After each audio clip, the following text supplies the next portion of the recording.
Audible Realms presents A Christmas Carol by Charles Dickens, narrated by John Kelsey. Marley was dead to begin with. There is no doubt whatever about that. The register of his burial was signed by the clergyman, the clerk, the undertaker, and the chief mourner. Scrooge signed it. And Scrooge's name was good upon change for anything he chose to put his hand to. Old Marley was as dead as a doornail. Mind. I don't mean to say that I know of my own knowledge what there is particularly dead about a doornail. I might have been inclined myself to regard a coffin nail as the deadest piece of ironmongery in the trade, but the wisdom of our ancestors is in the simile, and my unhallowed hands shall not disturb it, or the country's done for. You will, therefore, permit me to repeat emphatically that Marley was as dead as a doornail. Scrooge knew he was dead? Of course he did. How could it be otherwise? Scrooge and he were partners for I don't know how many years. Scrooge was his sole executor, his sole administrator, his sole assign, his sole residuary legatee, his sole friend, and sole mourner. And even Scrooge was not so dreadfully cut up by the sad event, but that he was an excellent man of business on the very day of the funeral, and solemnized it with an undoubted bargain. The mention of Marley's funeral brings me back to the point I started from. There is no doubt that Marley was dead. This must be distinctly understood, or nothing wonderful can come of the story I am going to relate. If we were not perfectly convinced that Hamlet's father died before the play began, there would be nothing more remarkable in his taking a stroll at night, in an easterly wind, upon his own ramparts, than there would be in any other middle-aged gentleman rashly turning out after dark in a breezy spot, say Paul's churchyard, for instance, literally to astonish his son's weak mind. Scrooge never painted out old Marley's name. There it stood, years afterwards, above the warehouse door, Scrooge and Marley. The firm was known as Scrooge and Marley. Sometimes people new to the business called Scrooge, and sometimes Marley, but he answered to both names. It was all the same to him. Oh, but he was a tight-fisted hand at the grindstone, Scrooge, a squeezing, wrenching, grasping, scraping, clutching, covetous old sinner, hard and sharp as flint, from which no steel had ever struck out generous fire, secret and self-contained, and solitary as an oyster. The cold within him froze his old features, nipped his pointed nose, shriveled his cheek, stiffened his gait, made his eyes red, his thin lips blue, and spoke out shrewdly in his grating voice. A frosty rime was on his head, and on his eyebrows, and his wiry chin. He carried his own low temperature always about with him. He iced his office in the dog days, and didn't thaw it 1 degree at Christmas. External heat and cold had little influence on Scrooge. No warmth could warm, no wintry weather chill him. No wind that blew was bitterer than he. No falling snow was more intent upon its purpose. No pelting rain less open to entreaty. Foul weather didn't know where to have him. The heaviest rain and snow and hail and sleet could boast of the advantage over him in only one respect. They often came down handsomely, and Scrooge never did. Nobody ever stopped him in the street to say, with gladsome looks, "My dear Scrooge, how are you? When will you come to see me?" No beggars implored him to bestow a trifle. No children asked him what it was o'clock. No man or woman ever once in all his life inquired the way to such and such a place of Scrooge. Even the blind men's dogs appeared to know him, and, when they saw him coming on, would tug their owners into doorways and up courts, and then would wag their tails as though they said, "No eye at all is better than an evil-eyed dark master." But what did Scrooge care? It was the very thing he liked. To edge his way along the crowded paths of life, warning all human sympathy to keep its distance, was what the knowing ones call nuts to Scrooge. Once upon a time, of all the good days in the year on Christmas Eve, old Scrooge sat busy in his counting-house. It was cold, bleak, biting weather, foggy withal, and he could hear the people in the court outside go wheezing up and down, beating their hands upon their breasts, and stamping their feet upon the pavement stones to warm them. The city clocks had only just gone 3, but it was quite dark already. It had not been light all day, and candles were flaring in the windows of the neighboring offices, like ruddy smears upon the palpable brown air. The fog came pouring in at every chink and keyhole, and was so dense without that, although the court was of the narrowest, the houses opposite were mere phantoms. To see the dingy cloud come drooping down, obscuring everything, One might have thought that nature lived hard by and was brewing on a large scale. The door of Scrooge's counting-house was open, that he might keep his eye upon his clerk, who, in a dismal little cell beyond, a sort of tank, was copying letters. Scrooge had a very small fire, but the clerk's fire was so very much smaller that it looked like one coal. But he couldn't replenish it, for Scrooge kept the coal box in his own room, and so surely as the clerk came in with the shovel, the master predicted that it would be necessary for them to part. Wherefore the clerk put on his white comforter and tried to warm himself at the candle, in which effort, not being a man of strong imagination, he failed. "A Merry Christmas, Uncle! God save you!" cried a cheerful voice. It was the voice of Scrooge's nephew, who came upon him so quickly that this was the first intimation he had of his approach. "Bah!" said Scrooge. "Humbug!"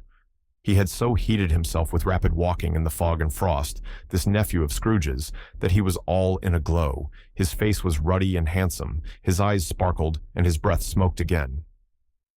"Christmas a humbug, Uncle," said Scrooge's nephew. "You don't mean that, I am sure." "I do," said Scrooge. "Merry Christmas. What right have you to be merry? What reason have you to be merry?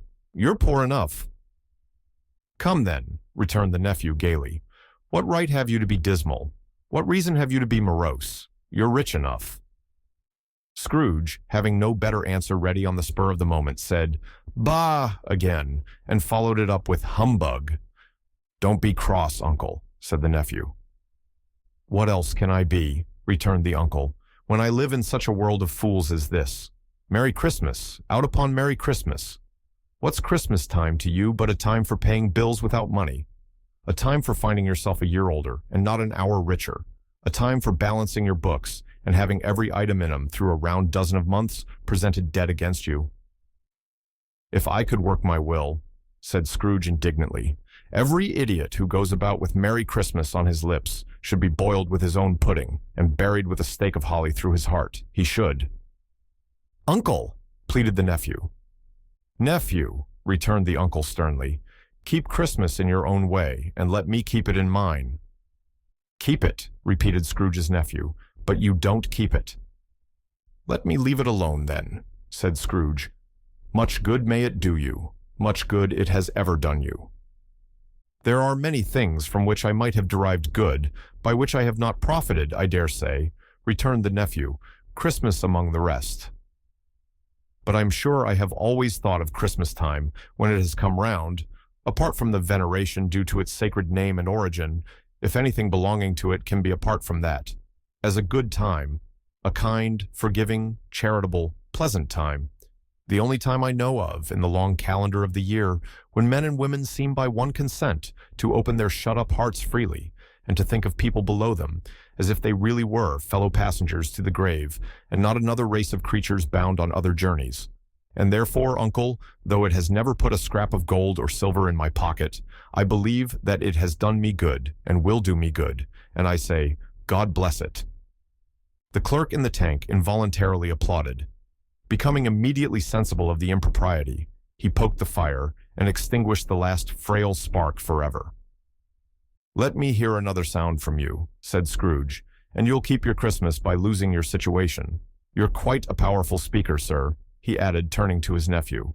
"I wonder you don't go into Parliament." "Don't be angry, Uncle. Come, dine with us tomorrow." Scrooge said that he would see him. Yes, indeed he did. He went the whole length of the expression, and said that he would see him in that extremity first. "But why?" cried Scrooge's nephew.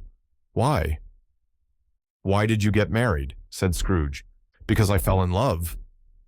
"Because you fell in love," growled Scrooge, as if that were the only one thing in the world more ridiculous than a Merry Christmas.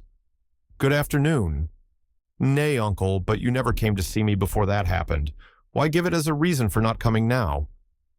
"Good afternoon," said Scrooge. "I want nothing from you. I ask nothing of you. Why cannot we be friends?" "Good afternoon," said Scrooge. "I am sorry, with all my heart, to find you so resolute. We have never had any quarrel to which I have been a party, but I have made the trial in homage to Christmas, and I'll keep my Christmas humor to the last. So, a Merry Christmas, Uncle." "Good afternoon," said Scrooge, "and a Happy New Year." "Good afternoon," said Scrooge. His nephew left the room without an angry word, notwithstanding. He stopped at the outer door to bestow the greetings of the season on the clerk, who, cold as he was warmer than Scrooge, for he returned them cordially. "There's another fellow," muttered Scrooge, who overheard him. "My clerk, with 15 shillings a week and a wife and family, talking about a Merry Christmas. I'll retire to Bedlam." This lunatic, in letting Scrooge's nephew out, had let 2 other people in. They were portly gentlemen, pleasant to behold, and now stood, with their hats off, in Scrooge's office. They had books and papers in their hands, and bowed to him. "Scrooge and Marley's, I believe," said one of the gentlemen, referring to his list. "Have I the pleasure of addressing Scrooge or Marley?" "Marley has been dead these 7 years," Scrooge replied. "He died 7 years ago, this very night." "We have no doubt his liberality is well represented by his surviving partner," said the gentleman, presenting his credentials. It certainly was, for they had been 2 kindred spirits. At the ominous word, liberality, Scrooge frowned and shook his head and handed the credentials back. "At this festive season of the year, Scrooge," said the gentleman, taking up a pen, "it is more than usually desirable that we should make some slight provision for the poor and destitute who suffer greatly at the present time. Many thousands are in want of common necessaries. Hundreds of thousands are in want of common comforts, sir." "Are there no prisons?" asked Scrooge. "Plenty of prisons," said the gentleman, laying down the pen again. "And the union workhouses?" demanded Scrooge. "Are they still in operation?" "They are. Still," returned the gentleman, "I wish I could say they were not." "The treadmill and the poor law are in full vigor, then?" said Scrooge. "Both very busy, sir."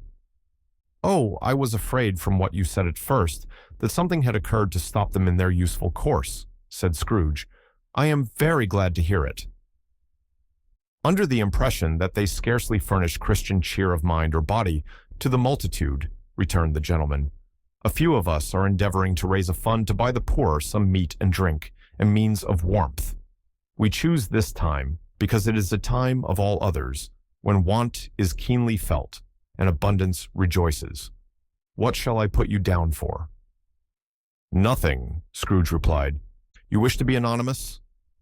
"I wish to be left alone," said Scrooge. "Since you ask me what I wish, gentlemen, that is my answer. I don't make merry myself at Christmas, and I can't afford to make idle people merry. I help to support the establishments I have mentioned. They cost enough, and those who are badly off must go there. Many can't go there, and many would rather die." "If they would rather die," said Scrooge, "they had better do it, and decrease the surplus population. Besides, excuse me, I don't know that." "But you might know it," observed the gentleman. "It's not my business," Scrooge returned. "It's enough for a man to understand his own business, and not to interfere with other people's. Mine occupies me constantly. Good afternoon, gentlemen." Seeing clearly that it would be useless to pursue their point, the gentleman withdrew. Scrooge resumed his labors with an improved opinion of himself, and in a more facetious temper than was usual with him. Meanwhile, the fog and darkness thickened so that people ran about with flaring links, proffering their services to go before horses and carriages and conduct them on their way. The ancient tower of a church, whose gruff old bell was always peeping slyly down at Scrooge out of a Gothic window in the wall, became invisible and struck the hours and quarters in the clouds with tremulous vibrations afterwards, as if its teeth were chattering in its frozen head up there. The cold became intense.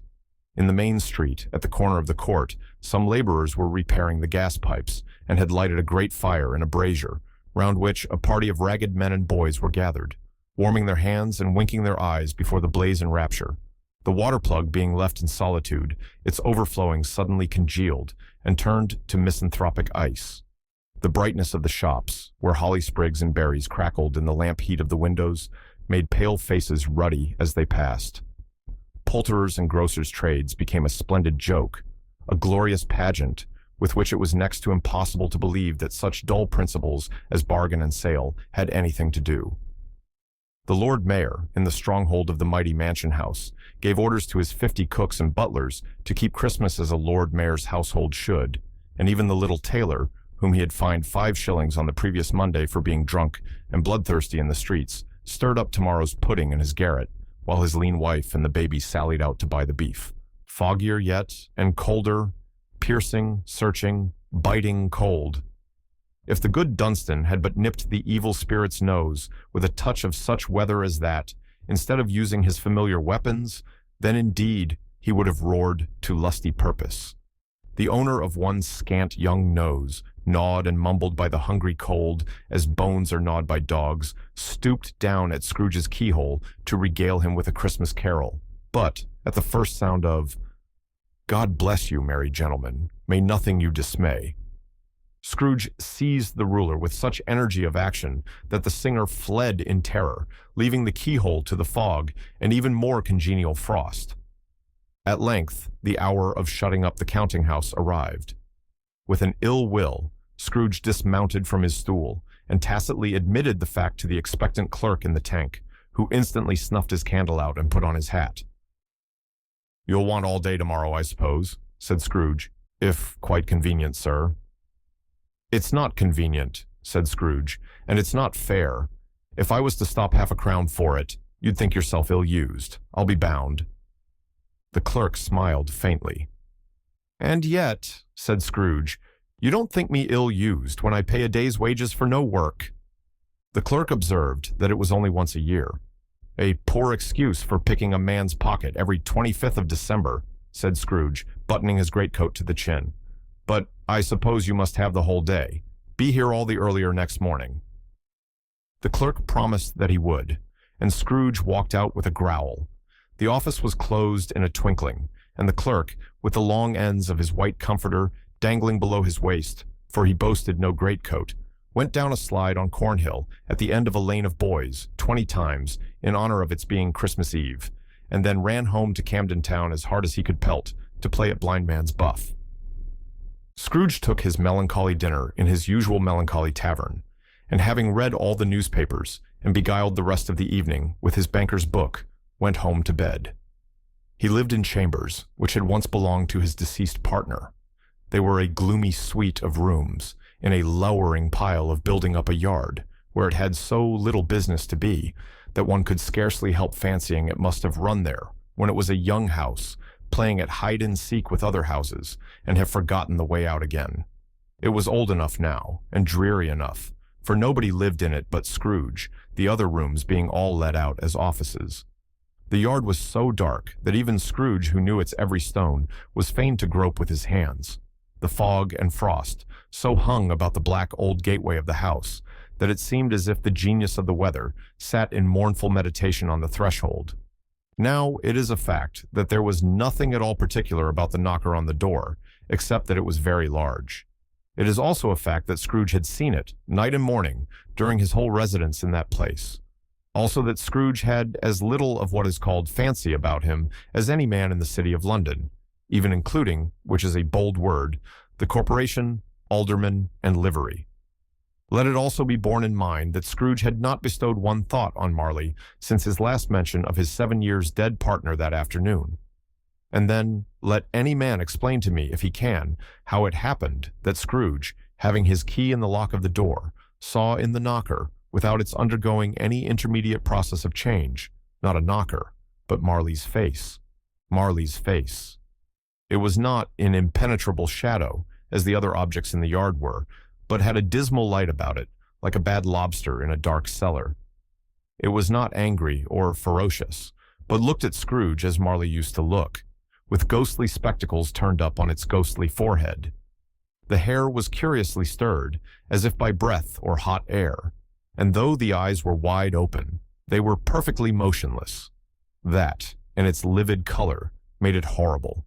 But its horror seemed to be in spite of the face and beyond its control, rather than a part of its own expression.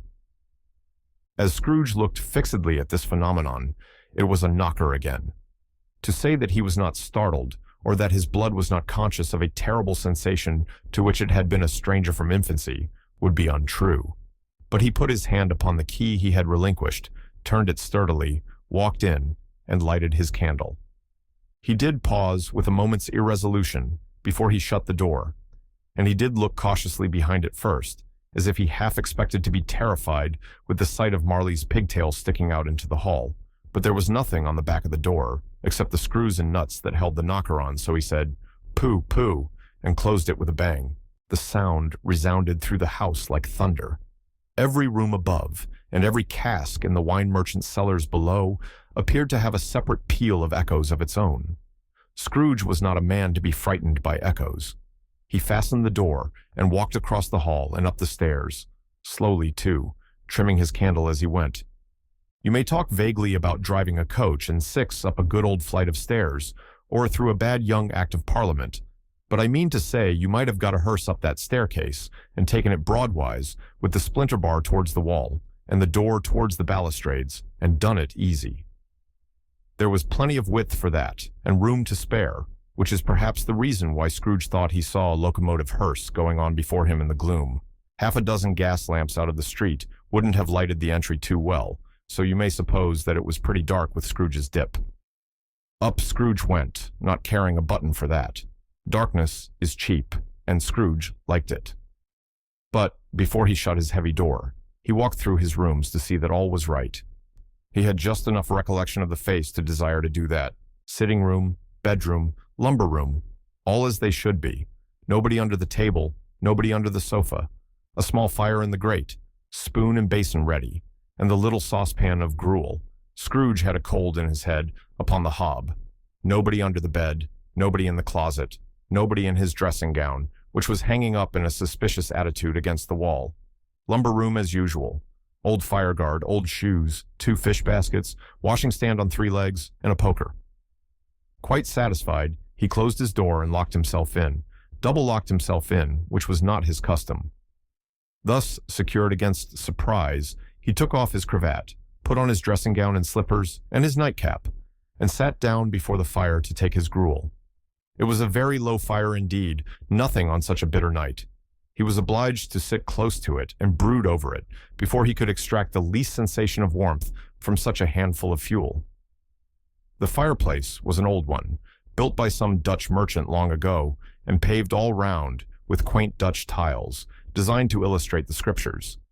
There were Cains and Abels, Pharaoh's daughters, queens of Sheba, angelic messengers descending through the air on clouds like feather beds, Abrahams, Belshazzars, apostles putting off to sea in butter boats, hundreds of figures to attract his thoughts. And yet that face of Marley, 7 years dead, came like the ancient prophet's rod and swallowed up the whole. If each smooth tile had been a blank at first, with power to shape some picture on its surface from the disjointed fragments of his thoughts, there would have been a copy of old Marley's head on everyone. "Humbug," said Scrooge, and walked across the room. After several turns, he sat down again. As he threw his head back in the chair, his glance happened to rest upon a bell, a disused bell that hung in the room, and communicated, for some purpose now forgotten, with a chamber in the highest story of the building. It was with great astonishment, and with a strange, inexplicable dread, that, as he looked, he saw this bell begin to swing. It swung so softly in the outset that it scarcely made a sound, but soon it rang out loudly, and so did every bell in the house.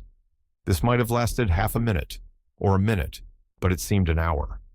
The bells ceased as they had begun together. They were succeeded by a clanking noise deep down below, as if some person were dragging a heavy chain over the casks in the wine merchant's cellar. Scrooge then remembered to have heard that ghosts in haunted houses were described as dragging chains.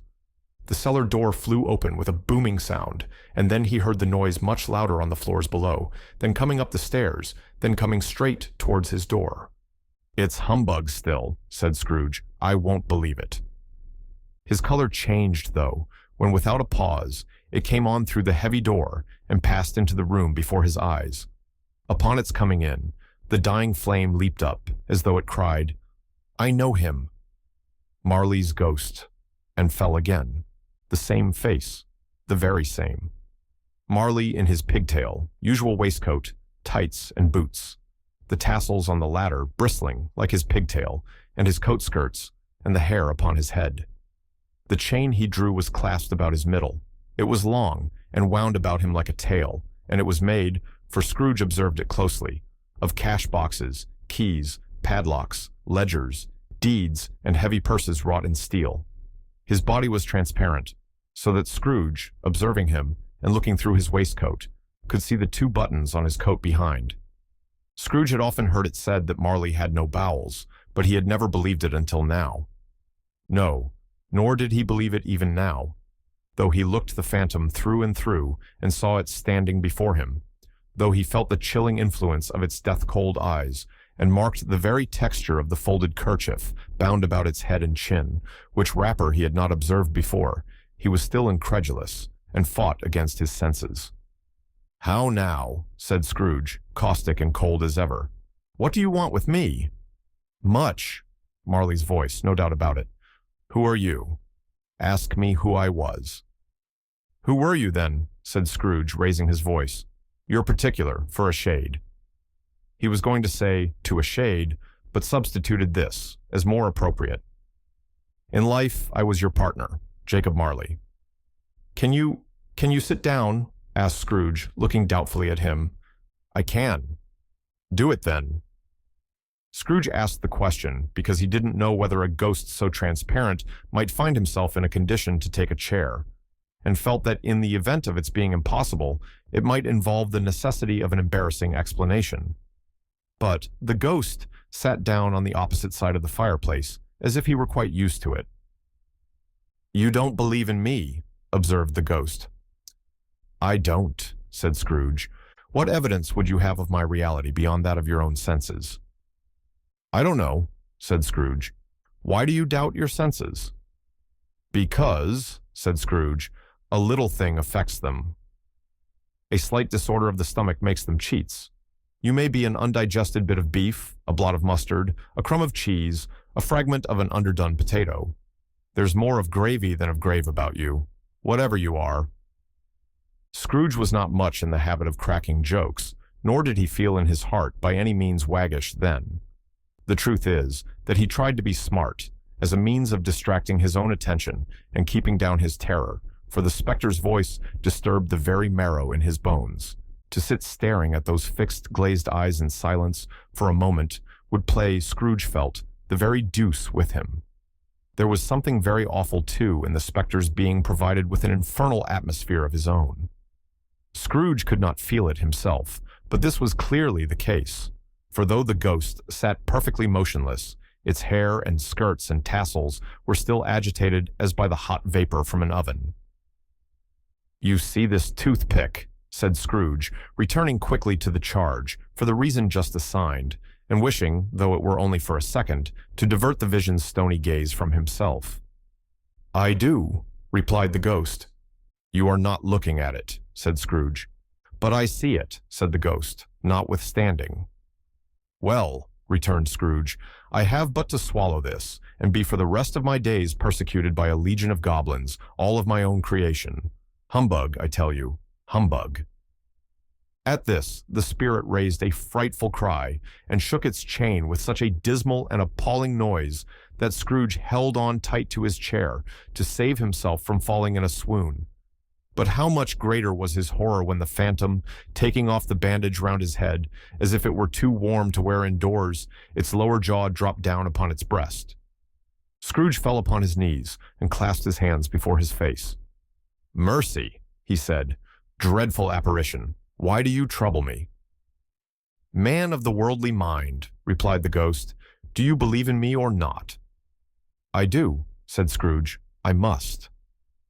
"But why do spirits walk the earth, and why do they come to me?" "It is required of every man," the ghost returned, "that the spirit within him should walk abroad among his fellow men, and travel far and wide. And if that spirit goes not forth in life, it is condemned to do so after death. It is doomed to wander through the world, oh woe is me, and witness what it cannot share, but might have shared on earth, and turned to happiness." Again, the spectre raised a cry, and shook its chain and wrung its shadowy hands. "You are fettered," said Scrooge, trembling. "Tell me why."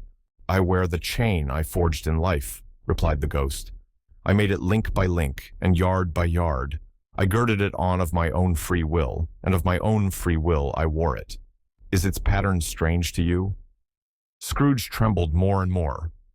Or would you know, pursued the ghost, the weight and length of the strong coil you bear yourself? It was full as heavy and as long as this 7 Christmas Eves ago. You have labored on it since. It is a ponderous chain. Scrooge glanced about him on the floor, in the expectation of finding himself surrounded by some 50 or 60 fathoms of iron cable, but he could see nothing. "Jacob," he said imploringly, "old Jacob Marley, tell me more. Speak comfort to me, Jacob." "I have none to give," the ghost replied. "It comes from other regions, Ebenezer Scrooge, and is conveyed by other ministers to other kinds of men. Nor can I tell you what I would. A very little more is all permitted to me. I cannot rest, I cannot stay, I cannot linger anywhere. My spirit never walked beyond our counting house. Mark me, in life, my spirit never roved beyond the narrow limits of our money-changing hole, and weary journeys lie before me." It was a habit with Scrooge, whenever he became thoughtful, to put his hands in his breeches pockets. Pondering on what the ghost had said, he did so now, but without lifting up his eyes or getting off his knees. "You must have been very slow about it, Jacob," Scrooge observed in a businesslike manner, though with humility and deference. "Slow," the ghost repeated. 7 years dead," mused Scrooge, "and traveling all the time?" "The whole time," said the ghost. "No rest, no peace. Incessant torture of remorse." "You travel fast?" said Scrooge. "On the wings of the wind," replied the ghost. "You might have got over a great quantity of ground in 7 years," said Scrooge. The ghost, on hearing this, set up another cry, and clanked its chain so hideously in the dead silence of the night that the ward would have been justified in indicting it for a nuisance. "O captive, bound and double-ironed," cried the phantom, "not to know that ages of incessant labor by immortal creatures for this earth must pass into eternity before the good of which it is susceptible is all developed. Not to know that any Christian spirit working kindly in its little sphere, whatever it may be, will find its mortal life too short for its vast means of usefulness. Not to know that no space of regret can make amends for one life's opportunities misused. Yet such was I. Oh, such was I." "But you were always a good man of business, Jacob," faltered Scrooge, who now began to apply this to himself. "Business," cried the ghost, wringing its hands again. "Mankind was my business. The common welfare was my business. Charity, mercy, forbearance, and benevolence were all my business. The dealings of my trade were but a drop of water in the comprehensive ocean of my business." It held up its chain at arm's length, as if that were the cause of all its unavailing grief, and flung it heavily upon the ground again. "At this time of the rolling year," the spectre said, "I suffer most. Why did I walk through crowds of fellow beings with my eyes turned down, and never raise them to that blessed star which led the wise men to a poor abode? Were there no poor homes to which its light would have conducted me?" Scrooge was very much dismayed to hear the spectre going on at this rate, and began to quake exceedingly. "Hear me," cried the ghost. "My time is nearly gone." "I will," said Scrooge, "but don't be hard upon me. Don't be flowery, Jacob. Pray."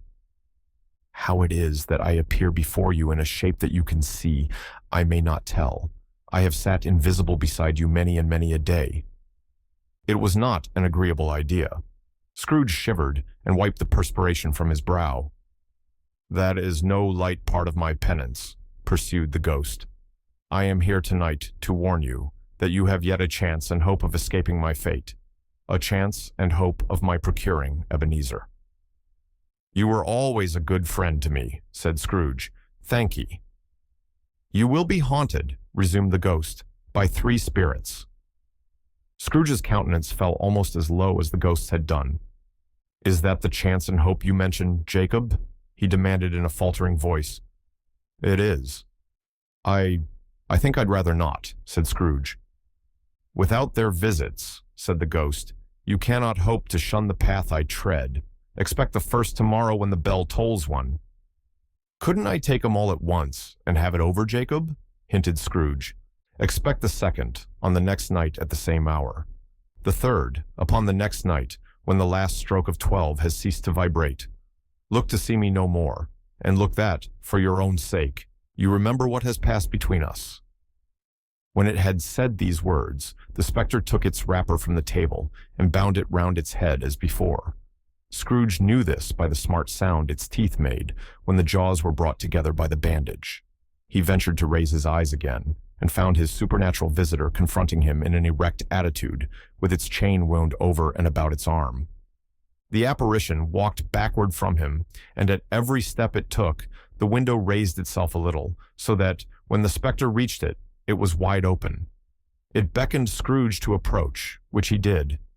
When they were within 2 paces of each other, Marley's ghost held up its hand, warning him to come no nearer. Scrooge stopped, not so much in obedience as in surprise and fear, for, on the raising of the hand, he became sensible of confused noises in the air, incoherent sounds of lamentation and regret, wailings inexpressibly sorrowful and self-accusatory. The spectre, after listening for a moment, joined in the mournful dirge, and floated out upon the bleak, dark night. Scrooge followed to the window, desperate in his curiosity. He looked out. The air was filled with phantoms, wandering hither and thither in restless haste, and moaning as they went. Every one of them wore chains like Marley's ghost. Some few, they might be guilty governments, were linked together. None were free. Many had been personally known to Scrooge in their lives. He had been quite familiar with one old ghost in a white waistcoat, with a monstrous iron safe attached to its ankle, who cried piteously at being unable to assist a wretched woman with an infant, whom it saw below upon a doorstep. The misery with them all was clearly that they sought to interfere for good in human matters, and had lost the power forever. Whether these creatures faded into mist, or mist enshrouded them, he could not tell, but they and their spirit voices faded together, and the night became as it had been when he walked home. Scrooge closed the window and examined the door by which the ghost had entered. It was double-locked, as he had locked it with his own hands, and the bolts were undisturbed. He tried to say humbug, but stopped at the first syllable, and being, from the emotions he had undergone, or the fatigues of the day, or his glimpse of the invisible world, or the dull conversation of the ghost, or the lateness of the hour, much in need of repose, went straight to bed without undressing, and fell asleep upon the instant. When Scrooge awoke, it was so dark that, looking out of bed, he could scarcely distinguish the transparent window from the opaque walls of his chamber. He was endeavoring to pierce the darkness with his ferret eyes when the chimes of a neighboring church struck the 4 quarters, so he listened for the hour.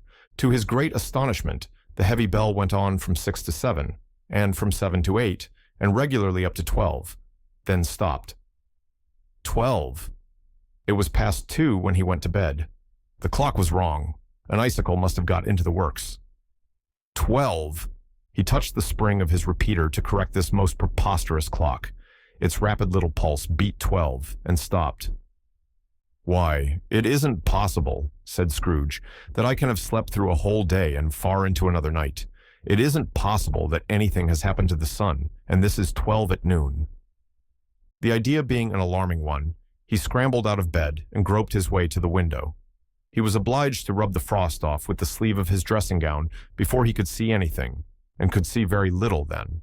All he could make out was that it was still very foggy and extremely cold, and that there was no noise of people running to and fro and making a great stir, as there unquestionably would have been if night had beaten off bright day and taken possession of the world.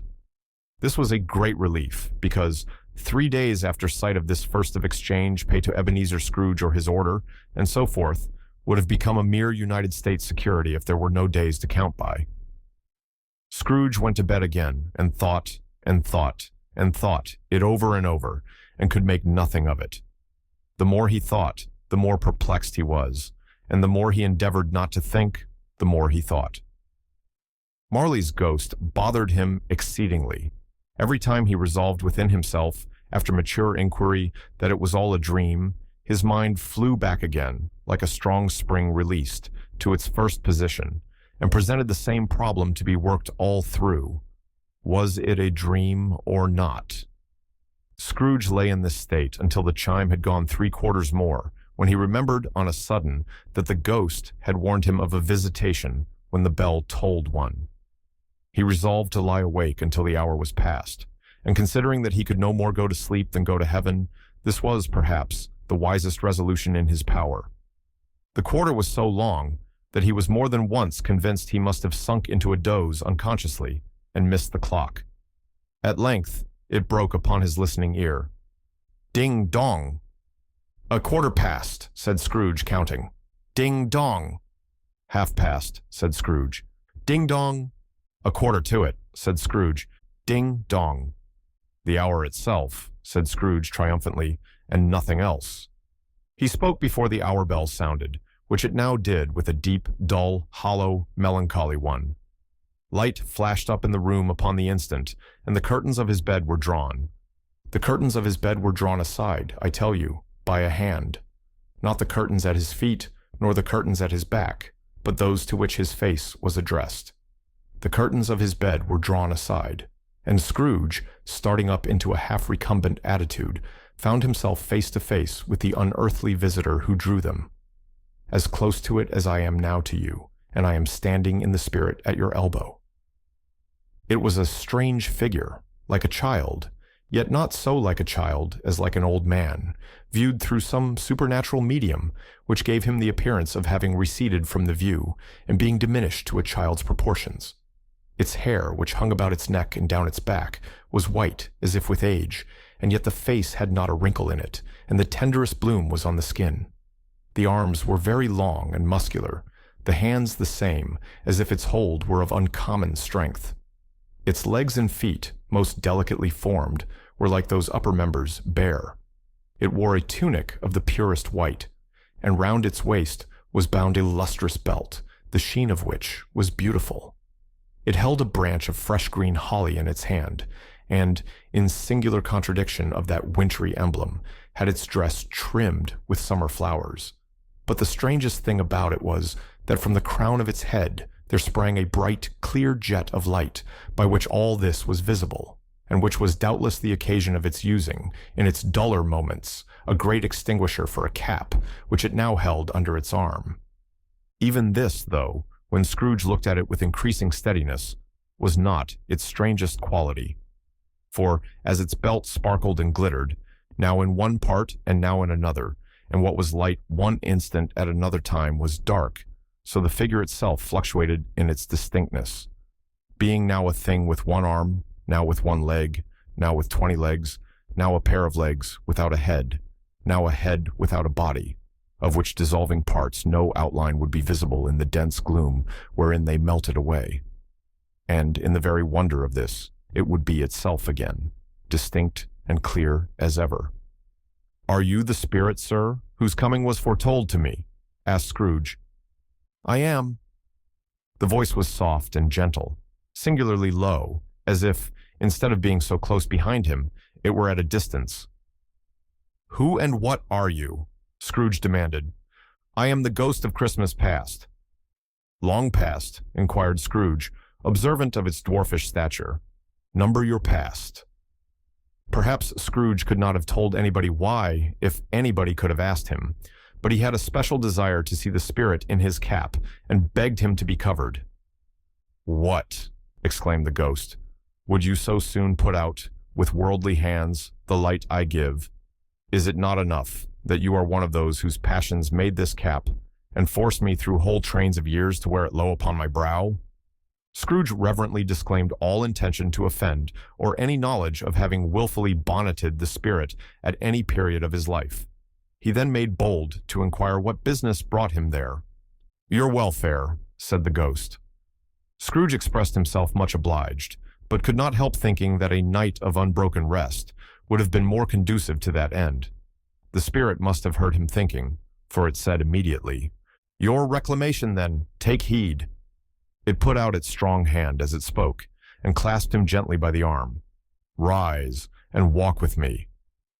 It would have been in vain for Scrooge to plead that the weather and the hour were not adapted to pedestrian purposes, that bed was warm, and the thermometer a long way below freezing, that he was clad but lightly in his slippers, dressing gown, and nightcap, and that he had a cold upon him at that time.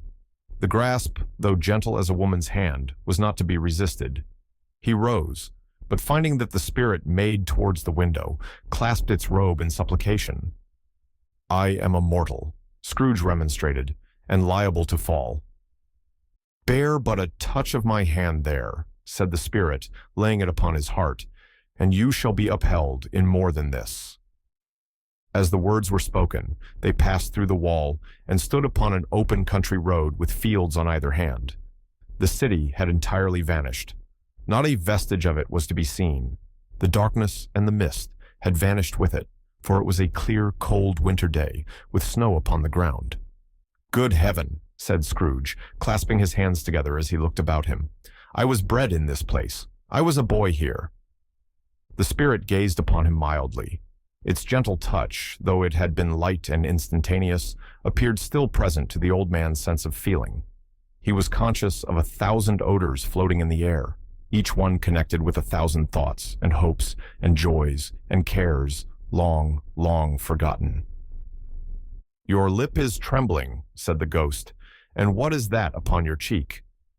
Scrooge muttered, with an unusual catching in his voice, that it was a pimple, and begged the ghost to lead him where he would.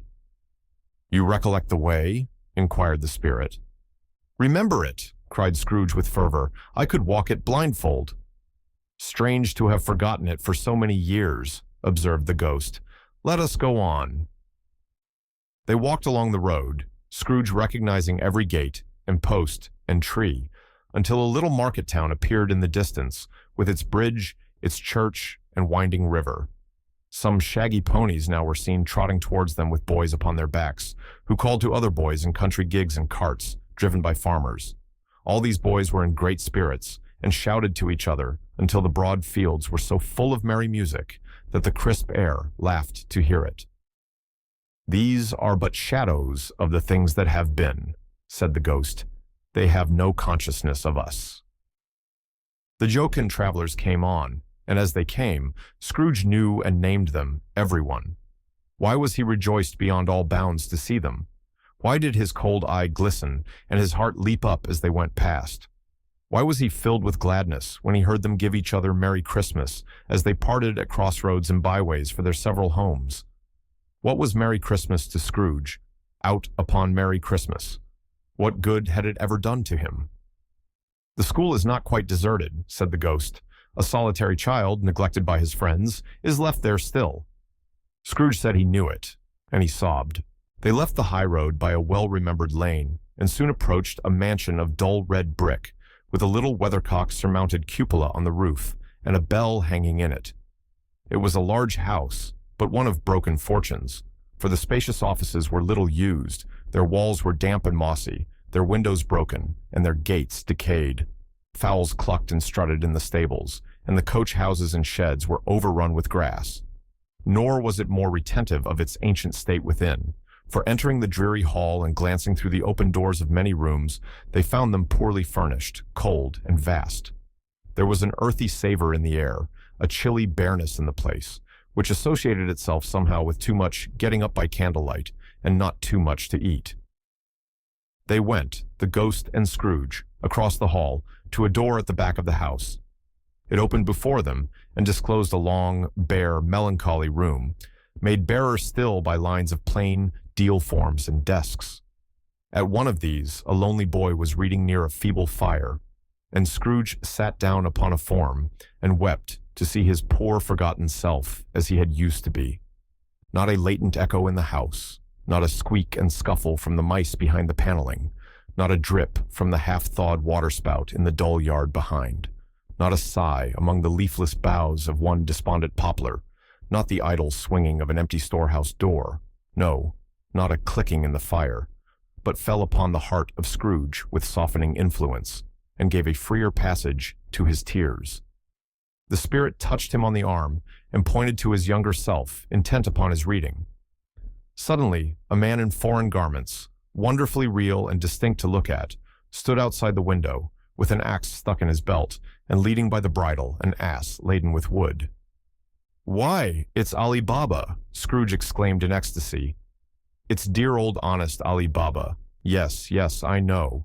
One Christmas time, when yonder solitary child was left here all alone, he did come, for the first time, just like that. Poor boy." "And Valentine," said Scrooge, And his wild brother, Orson. There they go. And what's his name, who was put down in his drawers, asleep, at the gate of Damascus? Don't you see him? And the Sultan's groom turned upside down by the genii. There he is upon his head. Serve him right. I'm glad of it. What business had he to be married to the princess? To hear Scrooge expending all the earnestness of his nature on such subjects in a most extraordinary voice, between laughing and crying, and to see his heightened and excited face, would have been a surprise to his business friends in the city indeed. "There's the parrot," cried Scrooge, "green body and yellow tail, with a thing like a lettuce growing out of the top of his head. There he is.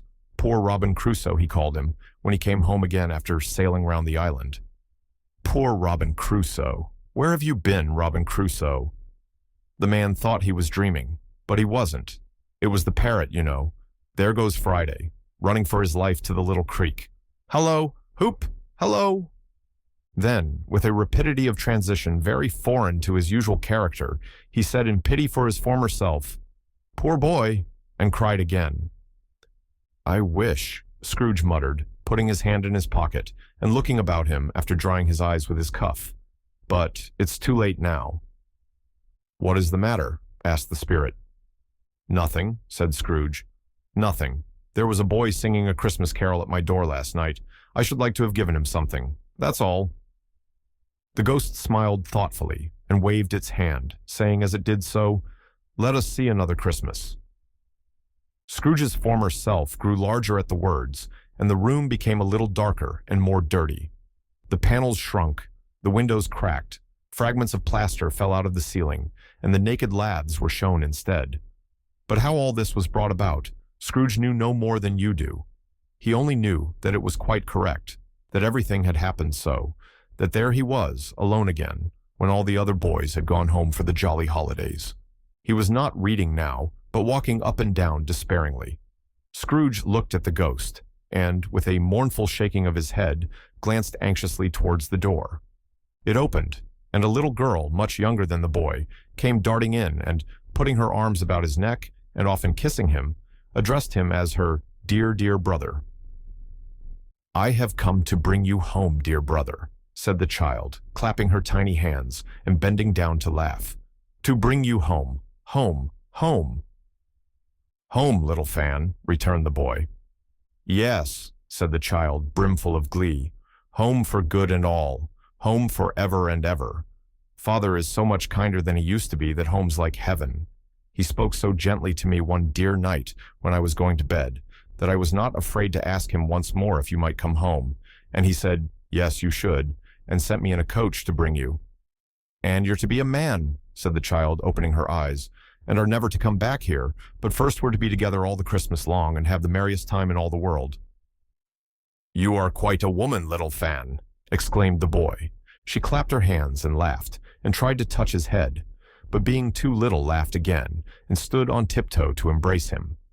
Then she began to drag him, in her childish eagerness, towards the door, and he, nothing loath to go, accompanied her. A terrible voice in the hall cried, "Bring down Master Scrooge's box there!" And in the hall appeared the schoolmaster himself, who glared on Master Scrooge with a ferocious condescension, and threw him into a dreadful state of mind by shaking hands with him.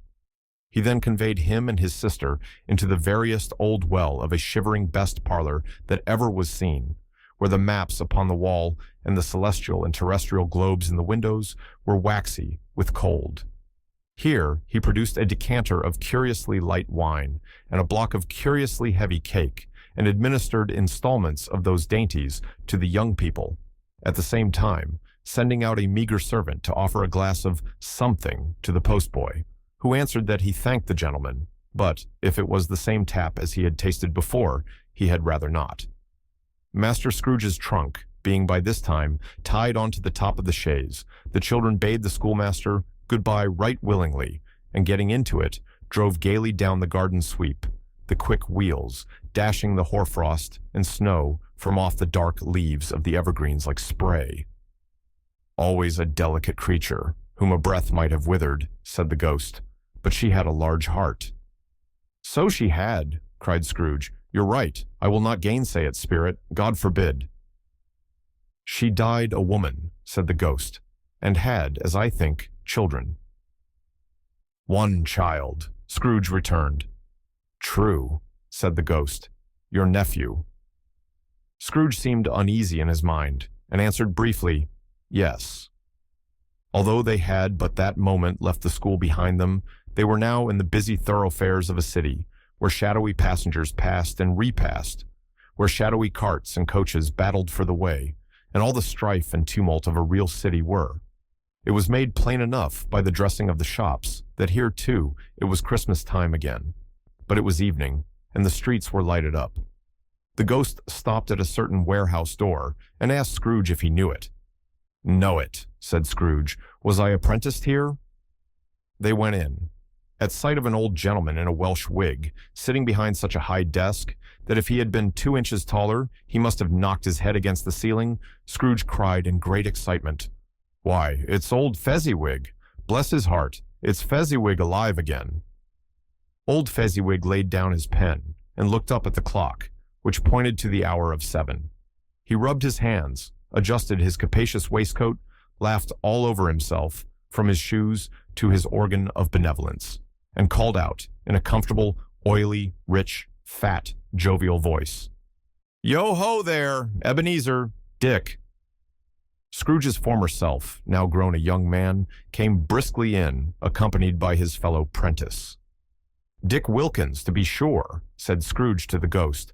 "Bless me, yes, there he is. He was very much attached to me, was Dick. Poor Dick, dear, dear." "Yo-ho, my boys," said Fezziwig. "No more work tonight.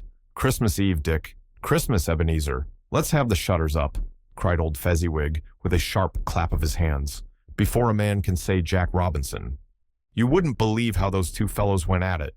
They charged into the street with the shutters. 1, 2, 3, had 'em up in their places. 4, 5, 6, barred 'em and pinned 'em. 7, 8, 9, and came back before you could have got to 12, panting like racehorses. "Hilly-ho!" cried old Fezziwig, skipping down from the high desk with wonderful agility. "Clear away, my lads, and let's have lots of room here. Hilly-ho, Dick! Cheer up, Ebenezer!" Clear away. There was nothing they wouldn't have cleared away, or couldn't have cleared away, with old Fezziwig looking on. It was done in a minute. Every movable was packed off, as if it were dismissed from public life forevermore. The floor was swept and watered, the lamps were trimmed, fuel was heaped upon the fire, and the warehouse was as snug and warm and dry and bright a ballroom as you would desire to see upon a winter's night. In came a fiddler with a music book, and went up to the lofty desk, and made an orchestra of it, and tuned like 50 stomachaches. In came Fezziwig, one vast substantial smile.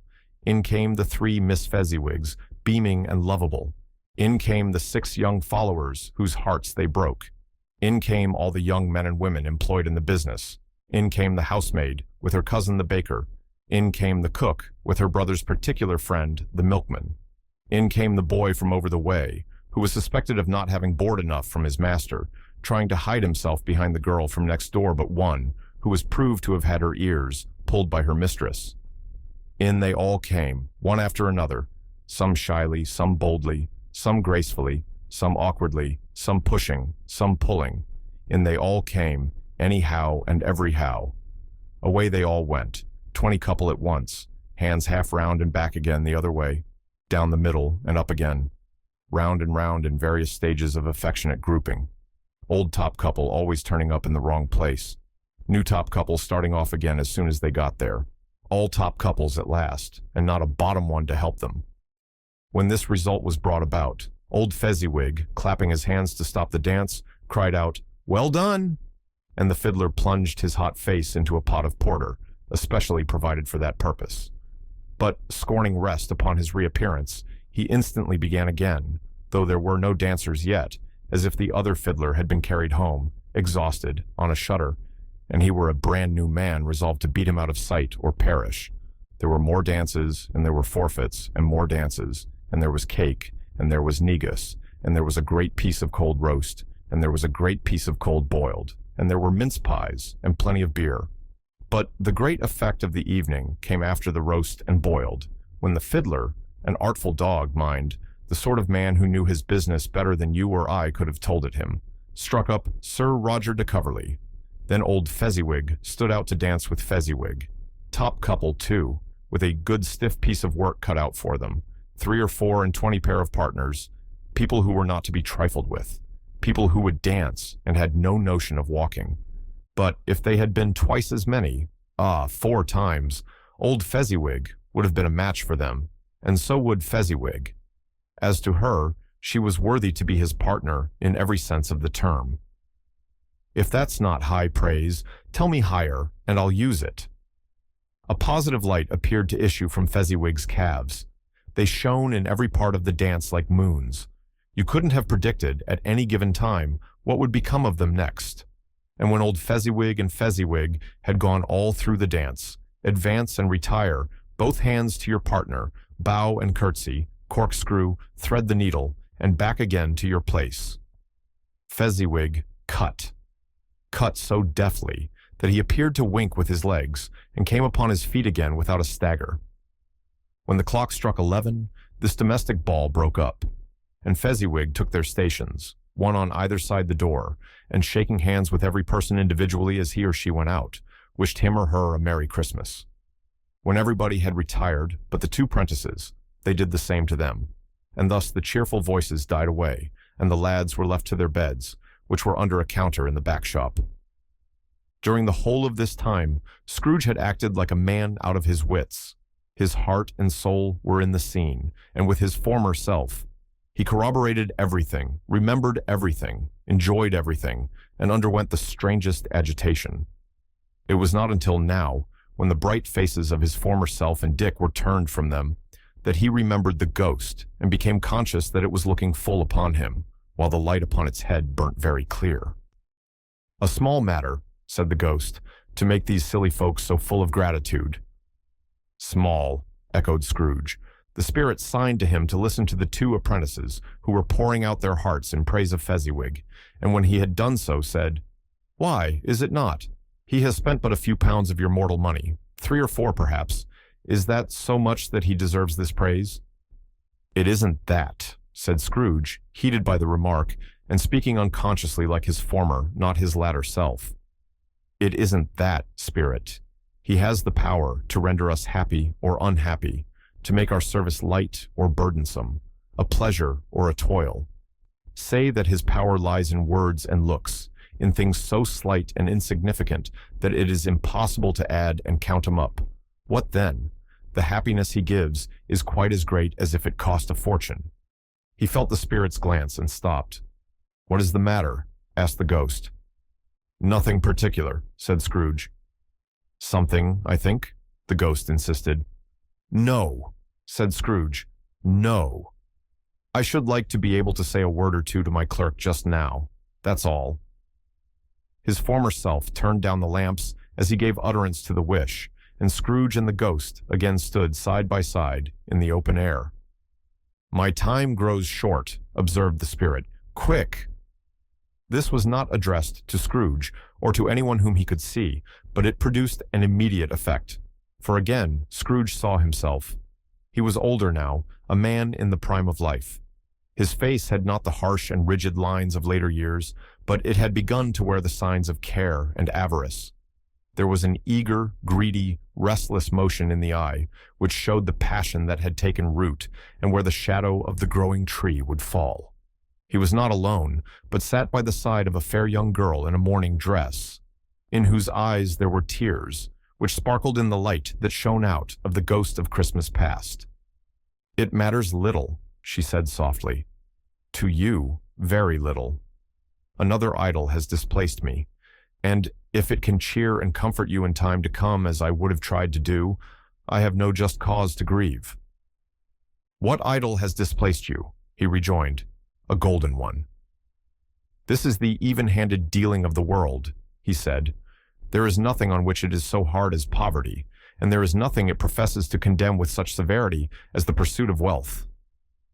"You fear the world too much," she answered gently. "All your other hopes have merged into the hope of being beyond the chance of its sordid reproach. I have seen your nobler aspirations fall off one by one until the master passion, gain, engrosses you. Have I not?" "What then?" he retorted. Even if I have grown so much wiser, what then? I am not changed towards you. She shook her head. Am I? Our contract is an old one. It was made when we were both poor, and content to be so, until in good season we could improve our worldly fortune by our patient industry. You are changed. When it was made, you were another man. I was a boy, he said impatiently. Your own feeling tells you that you are not what you are, she returned. I am. That which promised happiness when we were one in heart is fraught with misery now that we are two. How often and how keenly I have thought of this I will not say. It is enough that I have thought of it and can release you. Have I ever sought release? In words, number never. In what then? In a changed nature, in an altered spirit, in another atmosphere of life, another hope as its great end, in everything that made my love of any worth or value in your sight. If this had never been between us, said the girl, looking mildly, but with steadiness, upon him. Tell me, would you seek me out and try to win me now? Ah, no. He seemed to yield to the justice of this supposition in spite of himself, but he said with a struggle, You think not. I would gladly think otherwise if I could, she answered. Heaven knows, when I have learned a truth like this, I know how strong and irresistible it must be. But if you were free today, tomorrow, yesterday, can even I believe that you would choose a dowerless girl, you who, in your very confidence with her, the weight of everything by gain, or choosing her, if for a moment you were false enough to your one guiding principle to do so, do I not know that your repentance and regret would surely follow? I do, and I release you, with a full heart, for the love of him you once were. He was about to speak, but, with her head turned from him, she resumed, You may. The memory of what is past half makes me hope you will have pain in this, a very, very brief time, and you will dismiss the recollection of it gladly as an unprofitable dream from which it happened well that you awoke. May you be happy in the life you have chosen. She left him, and they parted. One shadow more, exclaimed the ghost. No more, cried Scrooge. No more. I don't wish to see it. Show me no more. But the relentless ghost pinioned him in both his arms and forced him to observe what happened next. They were in another scene and place, a room not very large or handsome, but full of comfort. Near to the winter fire sat a beautiful young girl, so like that last that Scrooge believed it was the same, until he saw her, now a comely matron, sitting opposite her daughter. The noise in this room was perfectly tumultuous, for there were more children there than Scrooge in his agitated state of mind could count, and, unlike the celebrated herd in the poem, they were not 40 children conducting themselves like one, but every child was conducting itself like 40. The consequences were uproarious beyond belief, but no one seemed to care. On the contrary, the mother and daughter laughed heartily and enjoyed it very much, and the latter, soon beginning to mingle in the sports, got pillaged by the young brigands most ruthlessly. What would I not have given to be one of them?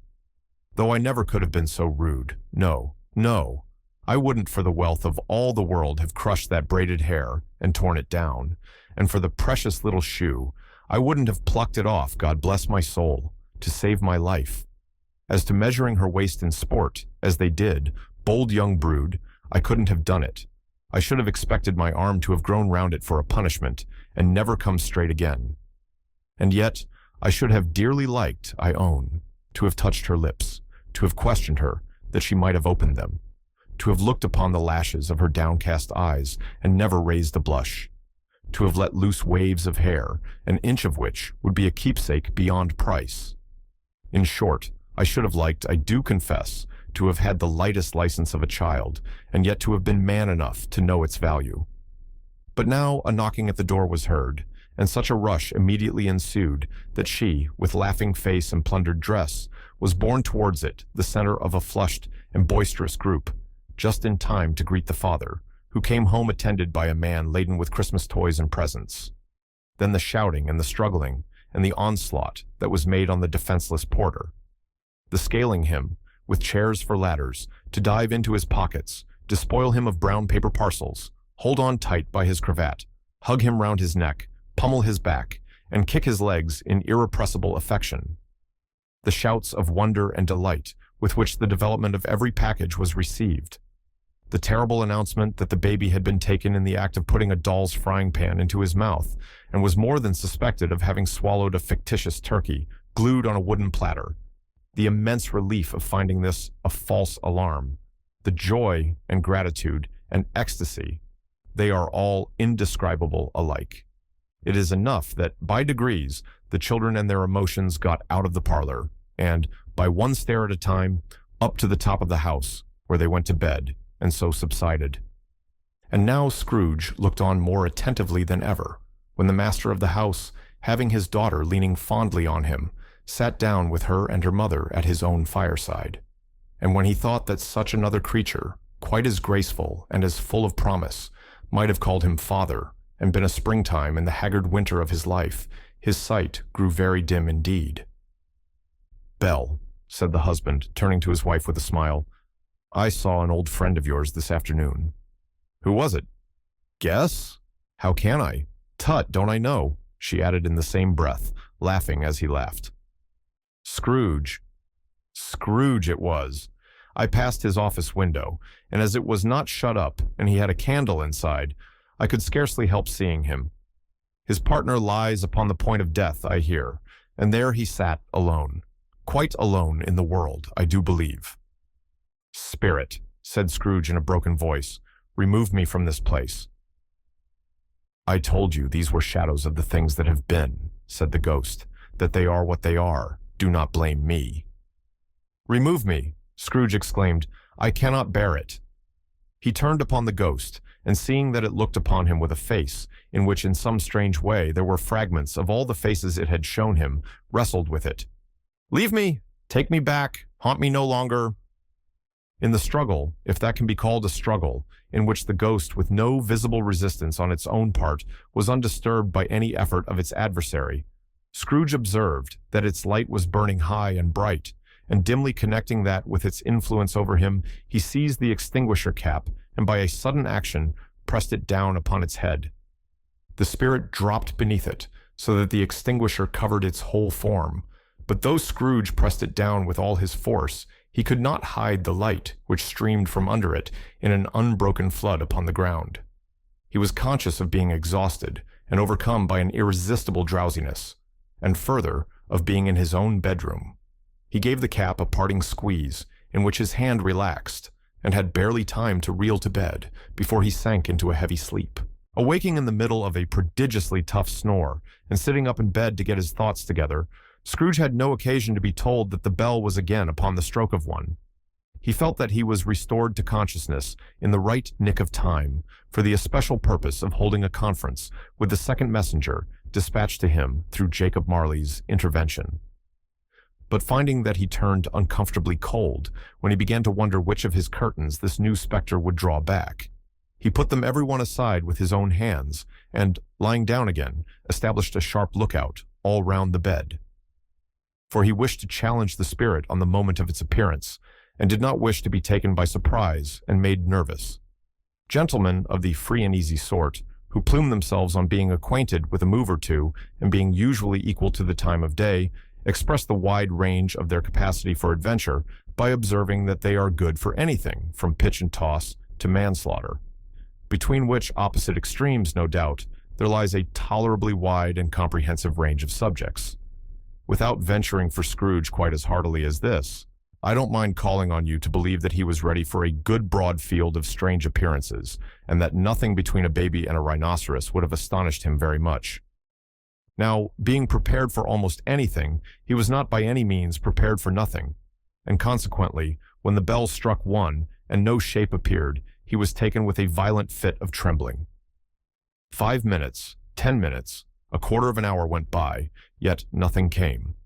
All this time he lay upon his bed, the very core and center of a blaze of ruddy light, which streamed upon it when the clock proclaimed the hour, and which, being only light, was more alarming than a dozen ghosts, as he was powerless to make out what it meant, or would be at, and was sometimes apprehensive that he might be at that very moment an interesting case of spontaneous combustion without having the consolation of knowing it. At last, however, he began to think, as you or I would have thought at first, for it is always the person not in the predicament who knows what ought to have been done in it, and would unquestionably have done it too. At last, I say, he began to think that the source and secret of this ghostly light might be in the adjoining room, from whence, on further tracing it, it seemed to shine. This idea taking full possession of his mind, he got up softly and shuffled in his slippers to the door. The moment Scrooge's hand was on the lock, a strange voice called him by his name and bade him enter. He obeyed. It was his own room. There was no doubt about that, but it had undergone a surprising transformation. The walls and ceiling were so hung with living green that it looked a perfect grove, from every part of which bright gleaming berries glistened. The crisp leaves of holly, mistletoe, and ivy reflected back the light as if so many little mirrors had been scattered there, and such a mighty blaze went roaring up the chimney as that dull petrification of a hearth had never known in Scrooge's time, or Marley's, or for many and many a winter season gone. Heaped up on the floor, to form a kind of throne, were turkeys, geese, game, poultry, brawn, great joints of meat, sucking pigs, long wreaths of sausages, mince pies, plum puddings, barrels of oysters, red-hot chestnuts, cherry-cheeked apples, juicy oranges, luscious pears, immense twelfth cakes, and seething bowls of punch that made the chamber dim with their delicious steam. In easy state upon this couch there sat a jolly giant, glorious to see, who bore a glowing torch, in shape not unlike Plenty's horn, and held it up, high up, to shed its light on Scrooge as he came peeping round the door. "Come in," exclaimed the ghost. "Come in, and know me better, man." Scrooge entered timidly, and hung his head before this spirit. He was not the dogged Scrooge he had been, and though the spirit's eyes were clear and kind, he did not like to meet them. "I am the ghost of Christmas present," said the spirit. "Look upon me." Scrooge reverently did so. It was clothed in one simple deep green robe, or mantle, bordered with white fur. This garment hung so loosely on the figure that its capacious breast was bare, as if disdaining to be warded or concealed by any artifice. Its feet, observable beneath the ample folds of the garment, were also bare, and on its head it wore no other covering than a holly wreath set here and there with shining icicles. Its dark brown curls were long and free as its genial face, its sparkling eye, its open hand, its cheery voice, its unconstrained demeanor, and its joyful air. Girded round its middle was an antique scabbard, but no sword was in it, and the ancient sheath was eaten up with rust. "You have never seen the like of me before," exclaimed the spirit. "Never," Scrooge made answer to it.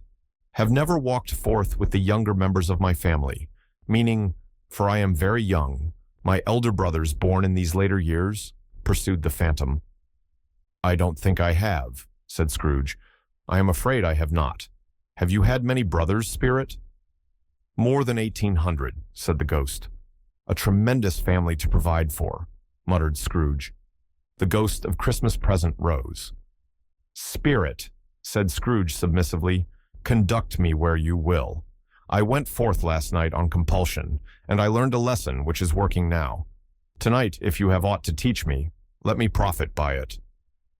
"Touch my robe." Scrooge did as he was told, and held it fast.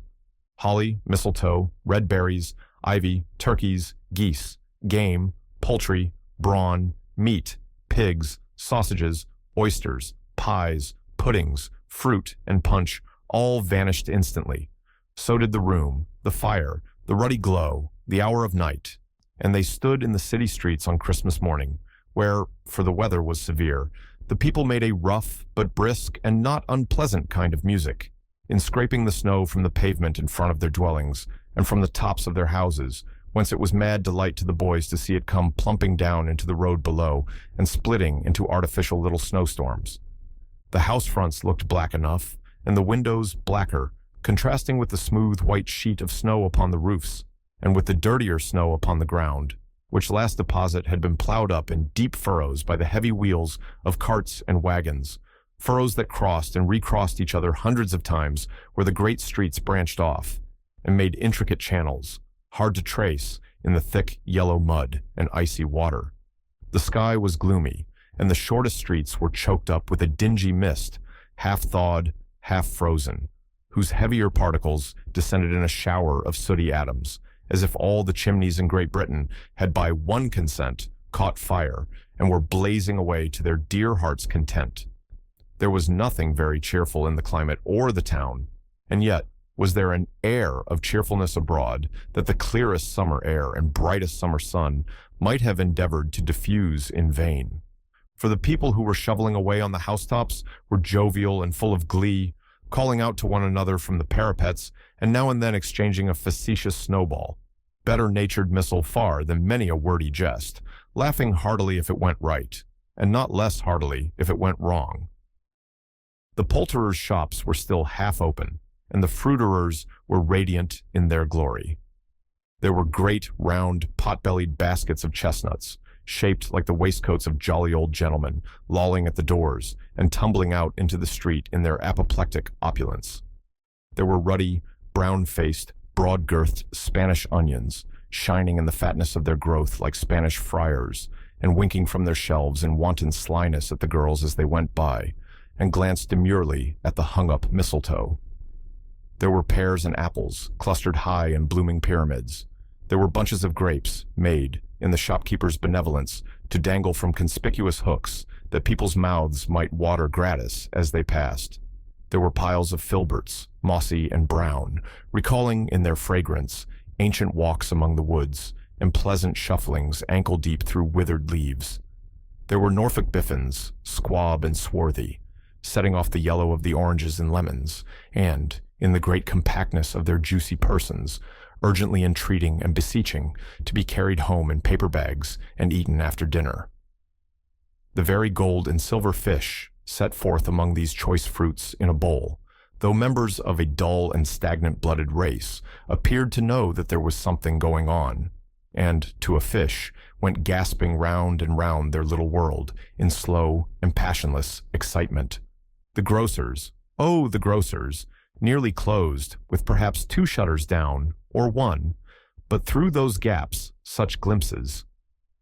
It was not alone that the scales descending on the counter made a merry sound, or that the twine and roller parted company so briskly, or that the canisters were rattled up and down like juggling tricks, or even that the blended scents of tea and coffee were so grateful to the nose, or even that the raisins were so plentiful and rare, the almonds so extremely white, the sticks of cinnamon so long and straight, the other spices so delicious, the candied fruits so caked and spotted with molten sugar as to make the coldest lookers-on feel faint and subsequently bilious. But soon the steeples called good people all to church and chapel, and away they came, flocking through the streets in their best clothes and with their gayest faces. And at the same time there emerged from scores of by-streets, lanes, and nameless turnings, innumerable people carrying their dinners to the bakers' shops. The sight of these poor revelers appeared to interest the spirit very much, for he stood with Scrooge beside him in a baker's doorway, and, taking off the covers as their bearers passed, sprinkled incense on their dinners from his torch. And it was a very uncommon kind of torch, for once or twice, when there were angry words between some dinner carriers who had jostled each other, he shed a few drops of water on them from it, and their good humor was restored directly. For they said it was a shame to quarrel upon Christmas Day, and so it was. God love it, so it was. In time, the bells ceased, and the bakers were shut up. And yet there was a genial shadowing forth of all these dinners, and the progress of their cooking in the thawed blotch of wet above each baker's oven, where the pavement smoked as if its stones were cooking too. "Is there a peculiar flavor in what you sprinkle from your torch?" asked Scrooge. "There is, my own." "Would it apply to any kind of dinner on this day?" asked Scrooge. "To any kindly given, to a poor one most." "Why to a poor one most?" asked Scrooge. "Because it needs it most." "Spirit," said Scrooge after a moment's thought, "I wonder you, of all the beings in the many worlds about us, should desire to cramp these people's opportunities of innocent enjoyment." "Aye," cried the spirit, You would deprive them of their means of dining every seventh day, often the only day on which they can be said to dine at all, said Scrooge. Wouldn't you? Aye, cried the spirit. You seek to close these places on the seventh day, said Scrooge, and it comes to the same thing. I seek, exclaimed the spirit. Forgive me if I am wrong. It has been done in your name, or at least in that of your family, said Scrooge. There are some upon this earth of yours, returned the spirit, who lay claim to know us, and who do their deeds of passion, pride, ill will, hatred, envy, bigotry, and selfishness in our name, who are as strange to us and all our kith and kin as if they had never lived. Remember that, and charge their doings on themselves, not us. Scrooge promised that he would, and they went on, invisible as they had been before, into the suburbs of the town. It was a remarkable quality of the ghost, which Scrooge had observed at the baker's, that notwithstanding his gigantic size, he could accommodate himself to any place with ease, and that he stood beneath a low roof quite as gracefully and like a supernatural creature as it was possible he could have done in any lofty hall. And perhaps it was the pleasure the good spirit had in showing off this power of his, or else it was his own kind, generous, hearty nature, and his sympathy with all poor men that led him straight to Scrooge's clerks, for there he went, and took Scrooge with him, holding to his robe. And on the threshold of the door the spirit smiled, and stopped to bless Bob Cratchit's dwelling with the sprinklings of his torch. Think of that. Bob had but 15 bob a week himself. He pocketed on Saturdays but 15 copies of his Christian name, and yet the ghost of Christmas present blessed his 4-roomed house. Then up rose Cratchit, Cratchit's wife, dressed out but poorly in a twice-turned gown, but brave in ribbons, which are cheap, and make a goodly show for sixpence. And she laid the cloth, assisted by Belinda Cratchit, second of her daughters, also brave in ribbons, while Master Peter Cratchit plunged a fork into the saucepan of potatoes, and getting the corners of his monstrous shirt-collar, Bob's private property, conferred upon his son, and heir in honor of the day, into his mouth, rejoiced to find himself so gallantly attired, and yearned to show his linen in the fashionable parks. And now 2 smaller Cratchits, boy and girl, came tearing in, screaming that outside the baker's they had smelt the goose, and known it for their own. And basking in luxurious thoughts of sage and onion, these young Cratchits danced about the table, and exalted Master Peter Cratchit to the skies, while he, not proud, although his collars nearly choked him, blew the fire, until the slow potatoes, bubbling up, knocked loudly at the saucepan lid to be let out and peeled. "What has ever got your precious father, then?" said Cratchit. "And your brother, Tiny Tim?" "And Martha warn't as late last Christmas Day by half an hour." "Here's Martha, mother," said a girl, appearing as she spoke. "Here's Martha, mother," cried the 2 young Cratchits. "Hurrah! There's such a goose, Martha." "Why, bless your heart alive, my dear, how late you are," said Cratchit, kissing her a dozen times, and taking off her shawl and bonnet for her with officious zeal. "We'd a deal of work to finish up last night," replied the girl, "and had to clear away this morning, mother." "Well, never mind so long as you are come," said Cratchit. "Sit ye down before the fire, my dear, and have a warm, Lord bless ye."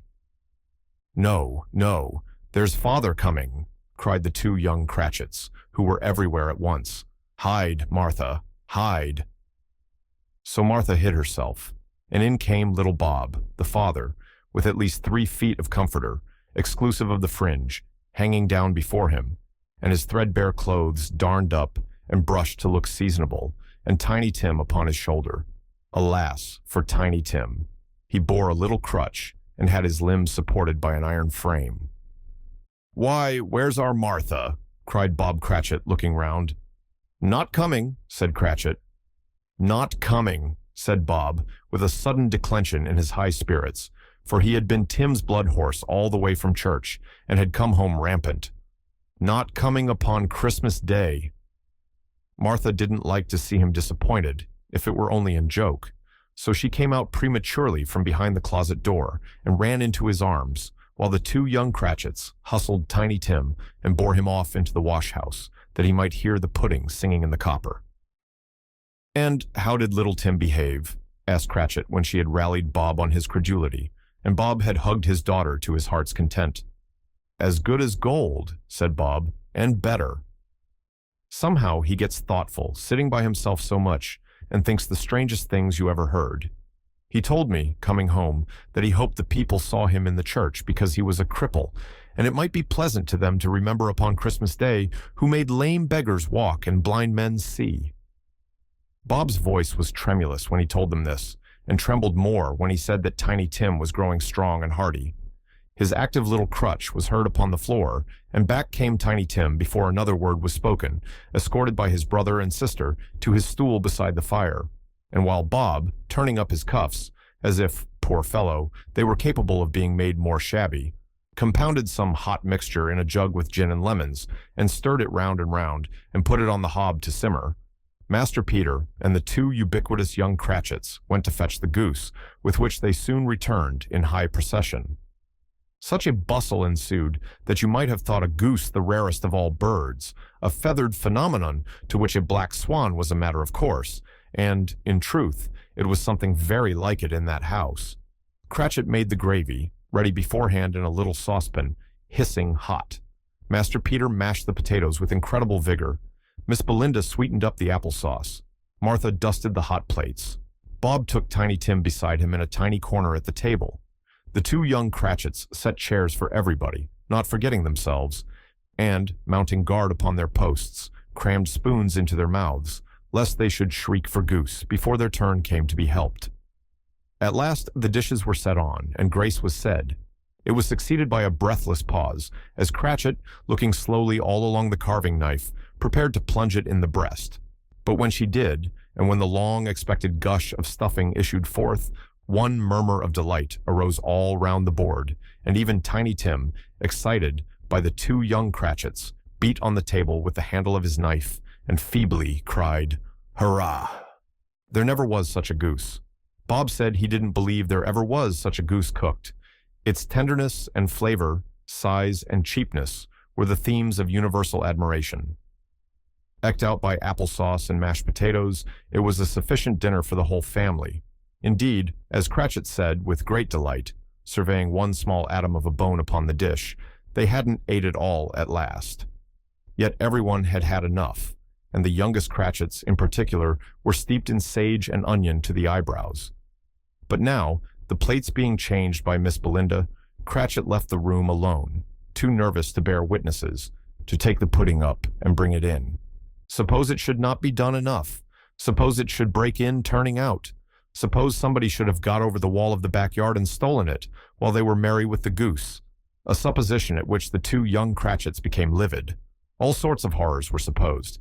Hello! A great deal of steam. The pudding was out of the copper. A smell like a washing day. That was the cloth. A smell like an eating house, and a pastry cook's next door to each other, with a laundress's next door to that. That was the pudding. In half a minute, Cratchit entered, flushed but smiling proudly, with the pudding, like a speckled cannonball, so hard and firm, blazing in half a quartern of ignited brandy, and bedight with Christmas holly stuck into the top. "Oh, a wonderful pudding," Bob Cratchit said, and calmly too, that he regarded it as the greatest success achieved by Cratchit since their marriage. Cratchit said that, now the weight was off her mind, she would confess she had her doubts about the quantity of flour. Everybody had something to say about it, but nobody said or thought it was at all a small pudding for a large family. It would have been flat heresy to do so. Any Cratchit would have blushed to hint at such a thing.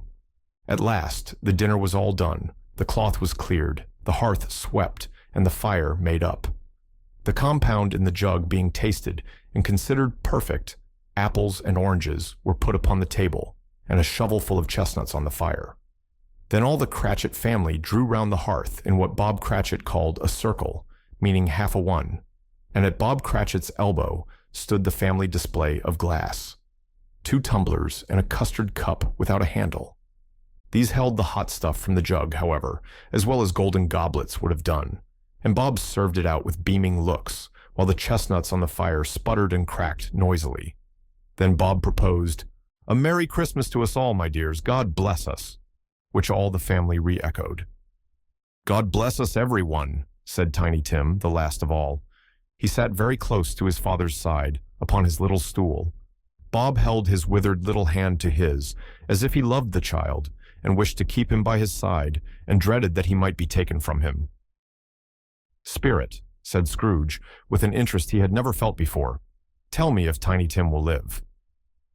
"I see a vacant seat," replied the ghost, "in the poor chimney corner, and a crutch without an owner, carefully preserved. If these shadows remain unaltered by the future, the child will die." "No, no," said Scrooge. "Oh, no, kind spirit, say he will be spared." "If these shadows remain unaltered by the future, none other of my race," returned the ghost, "will find him here. What then?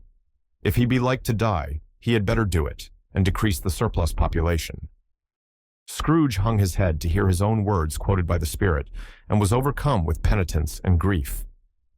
"Man," said the ghost, "if man you be in heart, not adamant, forbear that wicked cant, until you have discovered what the surplus is, and where it is. Will you decide what men shall live, what men shall die? It may be that, in the sight of heaven, you are more worthless and less fit to live than millions like this poor man's child. O God, to hear the insect on the leaf pronouncing on the too much life among his hungry brothers in the dust." Scrooge bent before the ghost's rebuke, and trembling, cast his eyes upon the ground, but he raised them speedily on hearing his own name. "Scrooge," said Bob, "I'll give you Scrooge, the founder of the feast." "The founder of the feast, indeed," cried Cratchit, reddening. "I wish I had him here. I'd give him a piece of my mind to feast upon, and I hope he'd have a good appetite for it." "My dear," said Bob, "the children." "Christmas Day." "It should be Christmas Day, I'm sure," said she, "on which one drinks the health of such an odious, stingy, hard, unfeeling man as Scrooge. You know he is, Robert. Nobody knows it better than you do, poor fellow." "My dear," was Bob's mild answer, "Christmas Day." "I'll drink his health for your sake and the day's," said Cratchit, "not for his. Long life to him. A Merry Christmas and a Happy New Year. He'll be very merry and very happy, I have no doubt." The children drank the toast after her. It was the first of their proceedings which had no heartiness in it. Tiny Tim drank it last of all, but he didn't care twopence for it. Scrooge was the ogre of the family. The mention of his name cast a dark shadow on the party, which was not dispelled for full 5 minutes. After it had passed away, they were 10 times merrier than before, from the mere relief of Scrooge the Baleful being done with. Bob Cratchit told them how he had a situation in his eye for Master Peter, which would bring in, if obtained, full 5 shillings and 6pence weekly. The 2 young Cratchits laughed tremendously at the idea of Peter's being a man of business, and Peter himself looked thoughtfully at the fire from between his collars, as if he were deliberating what particular investments he should favor when he came into the receipt of that bewildering income. Martha, who was a poor apprentice at a milliner's, then told them what kind of work she had to do, and how many hours she worked at a stretch, and how she meant to lie abed tomorrow morning for a good long rest. Tomorrow being a holiday, she passed at home. Also, how she had seen a countess and a lord some days before, and how the lord was much about as tall as Peter, at which Peter pulled up his collar so high that you couldn't have seen his head if you had been there. All this time, the chestnuts in the jug went round and by and by they had a song about a lost child traveling in the snow, from Tiny Tim, who had a plaintive little voice, and sang it very well indeed. There was nothing of high mark in this. They were not a handsome family. They were not well dressed. Their shoes were far from being waterproof. Their clothes were scanty, and Peter might have known, and very likely did, the inside of a pawnbroker's. But they were happy, grateful, pleased with one another, and contented with the time, and when they faded and looked happier yet in the bright sprinklings of the spirit's torch at parting, Scrooge had his eye upon them, and especially on Tiny Tim, until the last. By this time it was getting dark, and snowing pretty heavily, and as Scrooge and the spirit went along the streets, the brightness of the roaring fires in kitchens, parlors, and all sorts of rooms was wonderful. Here the flickering of the blaze showed preparations for a cozy dinner, with hot plates baking through and through before the fire, and deep red curtains ready to be drawn to shut out cold and darkness. There, all the children of the house were running out into the snow to meet their married sisters, brothers, cousins, uncles, aunts, and be the first to greet them. Here, again, were shadows on the window blinds of guests assembling, and there a group of handsome girls, all hooded and fur-booted, and all chattering at once, tripped lightly off to some near neighbor's house, where woe upon the single man who saw them enter. Artful witches, well they knew it, in a glow. But if you had judged from the numbers of people on their way to friendly gatherings, you might have thought that no one was at home to give them welcome when they got there, instead of every house expecting company and piling up its fires half chimney high. Blessings on it, how the ghost exulted, how it bared its breadth of breast and opened its capacious palm and floated on, outpouring with a generous hand its bright and harmless mirth on everything within its reach. The very lamplighter, who ran on before, dotting the dusky street with specks of light, and who was dressed to spend the evening somewhere, laughed out loudly as the spirit passed, though little kenned the lamplighter that he had any company but Christmas. And now, without a word of warning from the ghost, they stood upon a bleak and desert moor, where monstrous masses of rude stone were cast about, as though it were the burial place of giants, and water spread itself wheresoever it listed, or would have done so, but for the frost that held it prisoner, and nothing grew but moss and furze and coarse, rank grass. Down in the west, the setting sun had left a streak of fiery red, which glared upon the desolation for an instant, like a sullen eye, and frowning lower, lower, lower yet, was lost in the thick gloom of darkest night. "What place is this?" asked Scrooge. "A place where miners live, who labor in the bowels of the earth," returned the spirit. "But they know me. See?" A light shone from the window of a hut, and swiftly they advanced towards it. Passing through the wall of mud and stone, they found a cheerful company assembled round a glowing fire. An old, old man and woman, with their children and their children's children, and another generation beyond that, all decked out gaily in their holiday attire. The old man, in a voice that seldom rose above the howling of the wind upon the barren waste, was singing them a Christmas song. It had been a very old song when he was a boy, and from time to time they all joined in the chorus. So surely as they raised their voices, the old man got quite blithe and loud, and so surely as they stopped, his vigor sank again. The spirit did not tarry here, but bade Scrooge hold his robe, and passing on above the moor, sped whither? Not to see? To see.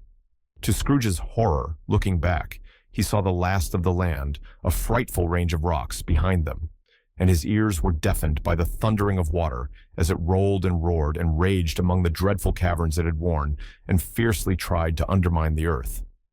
Built upon a dismal reef of sunken rocks, some league or so from shore, on which the waters chafed and dashed, the wild year through, there stood a solitary lighthouse. Great heaps of seaweed clung to its base, and storm birds, born of the wind, one might suppose, as seaweed of the water, rose and fell about it, like the waves they skimmed. But even here, two men who watched the light had made a fire that through the loophole in the thick stone wall shed out a ray of brightness on the awful sea. Joining their horny hands over the rough table at which they sat, they wished each other Merry Christmas in their can of grog, and one of them, the elder too, with his face all damaged and scarred with hard weather, as the figurehead of an old ship might be, struck up a sturdy song that was like a gale in itself. Again the ghost sped on, above the black and heaving sea, on, until being far away, as he told Scrooge, from any shore, they lighted on a ship. They stood beside the helmsman at the wheel, the lookout in the bow, the officers who had the watch, dark, ghostly figures in their several stations. But every man among them hummed a Christmas tune, or had a Christmas thought, or spoke below his breath to his companion of some bygone Christmas day, with homeward hopes belonging to it.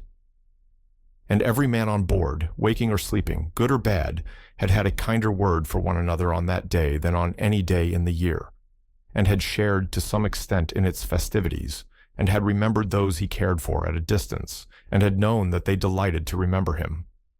It was a great surprise to Scrooge, while listening to the moaning of the wind, and thinking what a solemn thing it was to move on through the lonely darkness over an unknown abyss, whose depths were secrets as profound as death. It was a great surprise to Scrooge, while thus engaged, to hear a hearty laugh.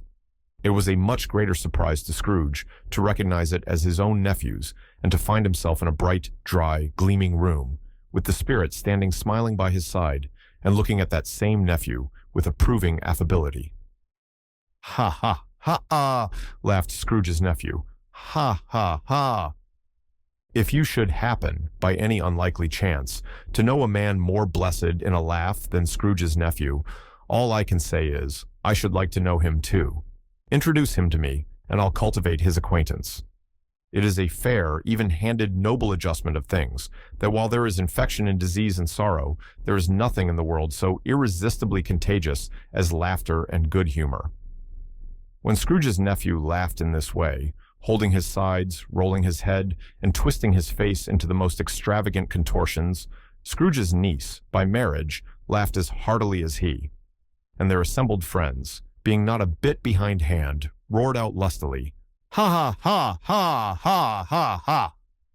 "He said that Christmas was a humbug, as I live," cried Scrooge's nephew. "He believed it too." "More shame for him, Fred," said Scrooge's niece indignantly. "Bless those women. They never do anything by halves. They are always in earnest." She was very pretty, exceedingly pretty, with a dimpled, surprised-looking, capital face, a ripe little mouth that seemed made to be kissed, as no doubt it was, all kinds of good little dots about her chin that melted into one another when she laughed, and the sunniest pair of eyes you ever saw in any little creature's head. Altogether, she was what you would have called provoking, you know, but satisfactory too. Oh, perfectly satisfactory. "He's a comical old fellow," said Scrooge's nephew. "That's the truth, and not so pleasant as he might be. However, his offenses carry their own punishment, and I have nothing to say against him." "I'm sure he is very rich, Fred," hinted Scrooge's niece. "At least, you always tell me so." "What of that, my dear?" said Scrooge's nephew. "His wealth is of no use to him. He don't do any good with it.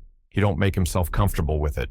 He hasn't the satisfaction of thinking, ha, ha, ha, ha, that he is ever going to benefit us with it." "I have no patience with him," observed Scrooge's niece. Scrooge's niece's sisters and all the other ladies expressed the same opinion. "Oh, I have," said Scrooge's nephew. "I am sorry for him. I couldn't be angry with him if I tried. Who suffers by his ill whims? Himself, always. Here he takes it into his head to dislike us, and he won't come and dine with us. What's the consequence? He don't lose much of a dinner." "Indeed, I think he loses a very good dinner," interrupted Scrooge's niece. Everybody else said the same, and they must be allowed to have been competent judges, because they had just had dinner, and with the dessert upon the table, were clustered round the fire by lamplight. "Well, I am very glad to hear it," said Scrooge's nephew, "because I haven't any great faith in these young housekeepers. What do you say, Topper?" Topper had clearly got his eye upon one of Scrooge's niece's sisters, for he answered that a bachelor was a wretched outcast who had no right to express an opinion on the subject, whereat Scrooge's niece's sister, the plump one with the lace tucker, not the one with the roses, blushed. "Do go on, Fred," said Scrooge's niece, clapping her hands. "He never finishes what he begins to say. He is such a ridiculous fellow." Scrooge's nephew reveled in another laugh, and as it was impossible to keep the infection off, though the plump sister tried hard to do it with aromatic vinegar, his example was unanimously followed. "I was only going to say," said Scrooge's nephew, "that the consequence of his taking a dislike to us and not making merry with us is, as I think, that he loses some pleasant moments, which could do him no harm. I am sure he loses pleasanter companions than he can find in his own thoughts, either in his moldy old office or his dusty chambers. I mean to give him the same chance every year, whether he likes it or not, for I pity him.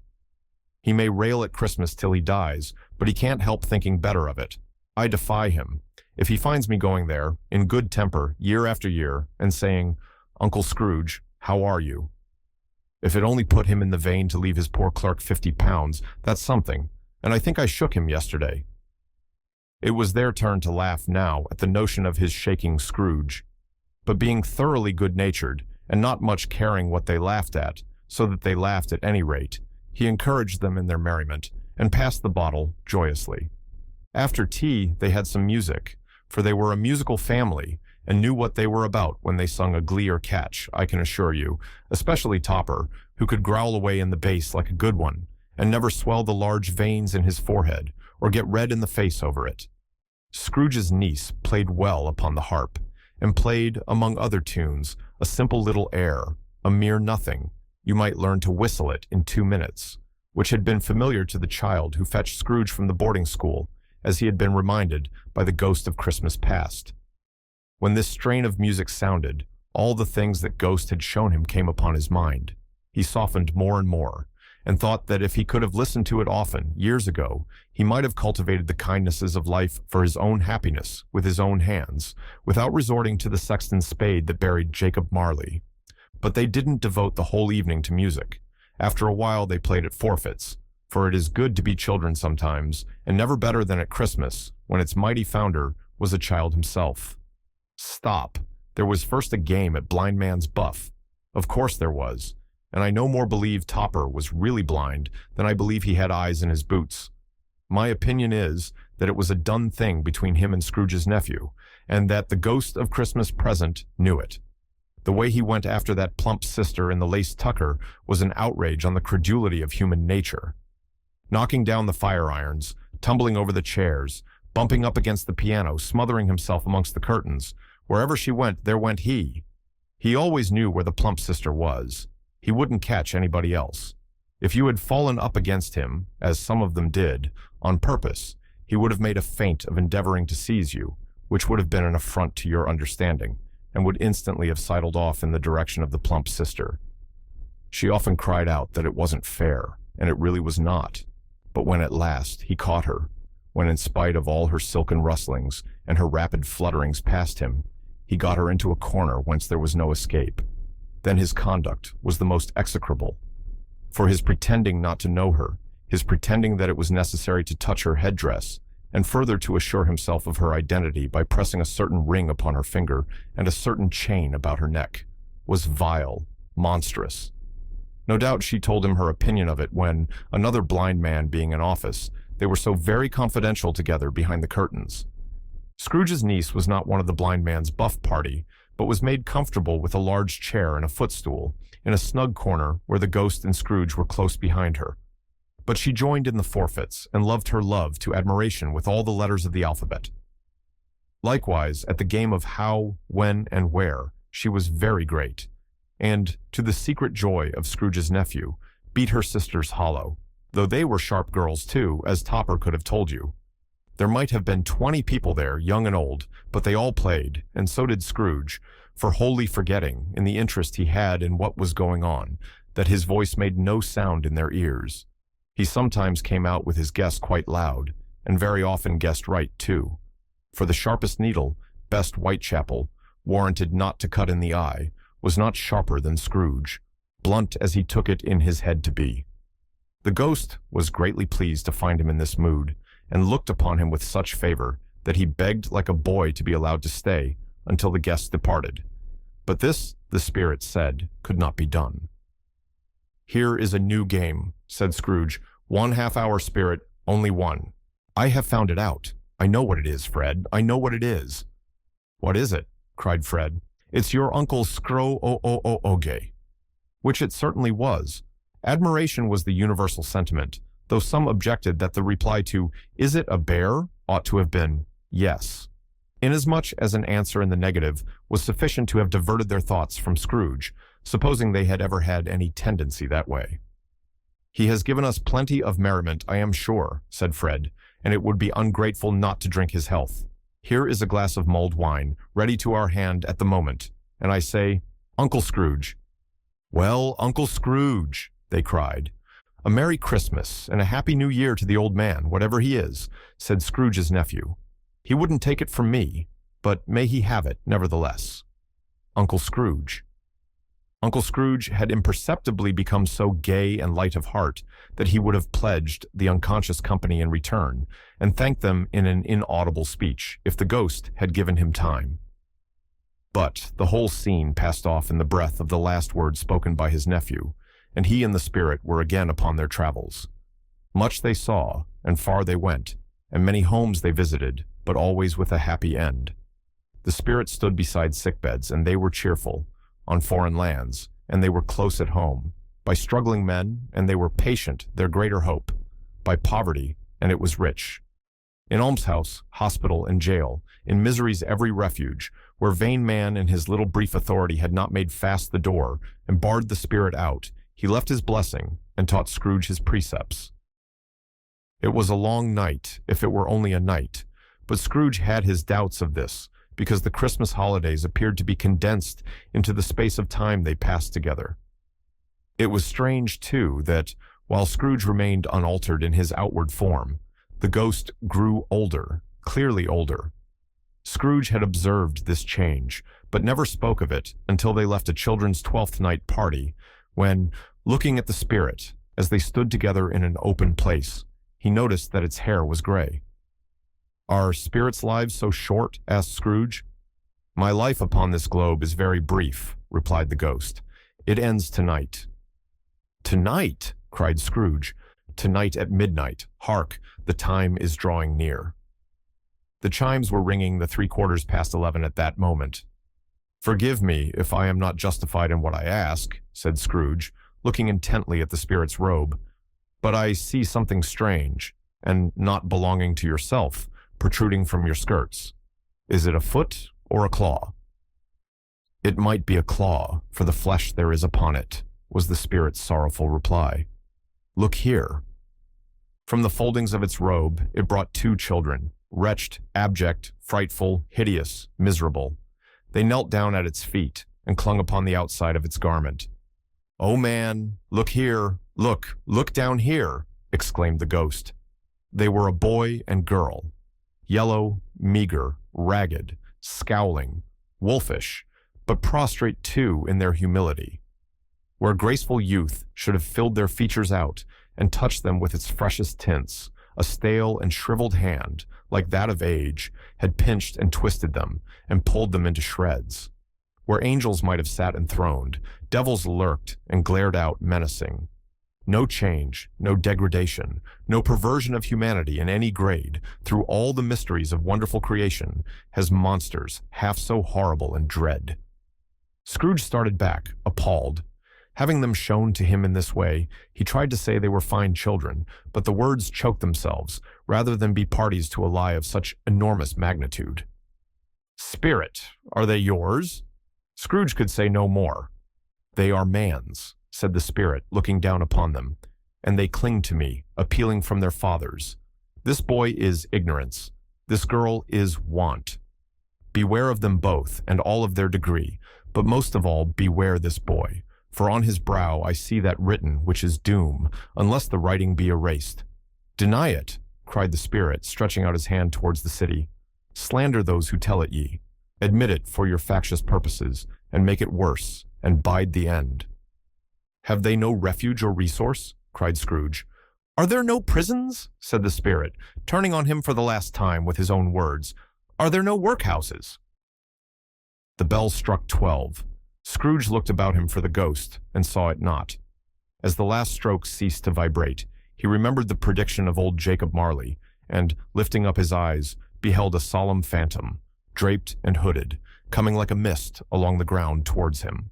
The phantom slowly, gravely, silently approached. When it came near him, Scrooge bent down upon his knee, for in the very air through which this spirit moved, it seemed to scatter gloom and mystery. It was shrouded in a deep black garment, which concealed its head, its face, its form, and left nothing of it visible, save one outstretched hand. But for this, it would have been difficult to detach its figure from the night, and separate it from the darkness by which it was surrounded. He felt that it was tall and stately when it came beside him, and that its mysterious presence filled him with a solemn dread. He knew no more, for the spirit neither spoke nor moved. "I am in the presence of the ghost of Christmas, yet to come," said Scrooge. The spirit answered not, but pointed onward with its hand. "You are about to show me shadows of the things that have not happened, but will happen in the time before us," Scrooge pursued. "Is that so, spirit?" The upper portion of the garment was contracted for an instant in its folds, as if the spirit had inclined its head. That was the only answer he received. Although well used to ghostly company by this time, Scrooge feared the silent shape so much that his legs trembled beneath him, and he found that he could hardly stand when he prepared to follow it. The spirit paused a moment, as observing his condition and giving him time to recover. But Scrooge was all the worse for this. It thrilled him with a vague, uncertain horror to know that, behind the dusky shroud, there were ghostly eyes intently fixed upon him, while he, though he stretched his own to the utmost, could see nothing but a spectral hand and one great heap of black. "Ghost of the future," he exclaimed, "I fear you more than any specter I have seen. But as I know your purpose is to do me good, and as I hope to live to be another man from what I was, I am prepared to bear your company, and do it with a thankful heart. Will you not speak to me?" It gave him no reply. The hand was pointed straight before them. "Lead on," said Scrooge. "Lead on. The night is waning fast, and it is precious time to me, I know. Lead on, spirit." The phantom moved away as it had come towards him. Scrooge followed in the shadow of its dress, which bore him up, he thought, and carried him along. They scarcely seemed to enter the city, for the city rather seemed to spring up about them and encompass them of its own act. But there they were in the heart of it, on change amongst the merchants, who hurried up and down and chinked the money in their pockets and conversed in groups and looked at their watches and trifled thoughtfully with their great gold seals and so forth, as Scrooge had seen them often. The spirit stopped beside one little knot of businessmen. Observing that the hand was pointed to them, Scrooge advanced to listen to their talk. "No," said a great fat man with a monstrous chin. "I don't know much about it either way. I only know he's dead." "When did he die?" inquired another. "Last night, I believe." "Why, what was the matter with him?" asked a third, taking a vast quantity of snuff out of a very large snuff box.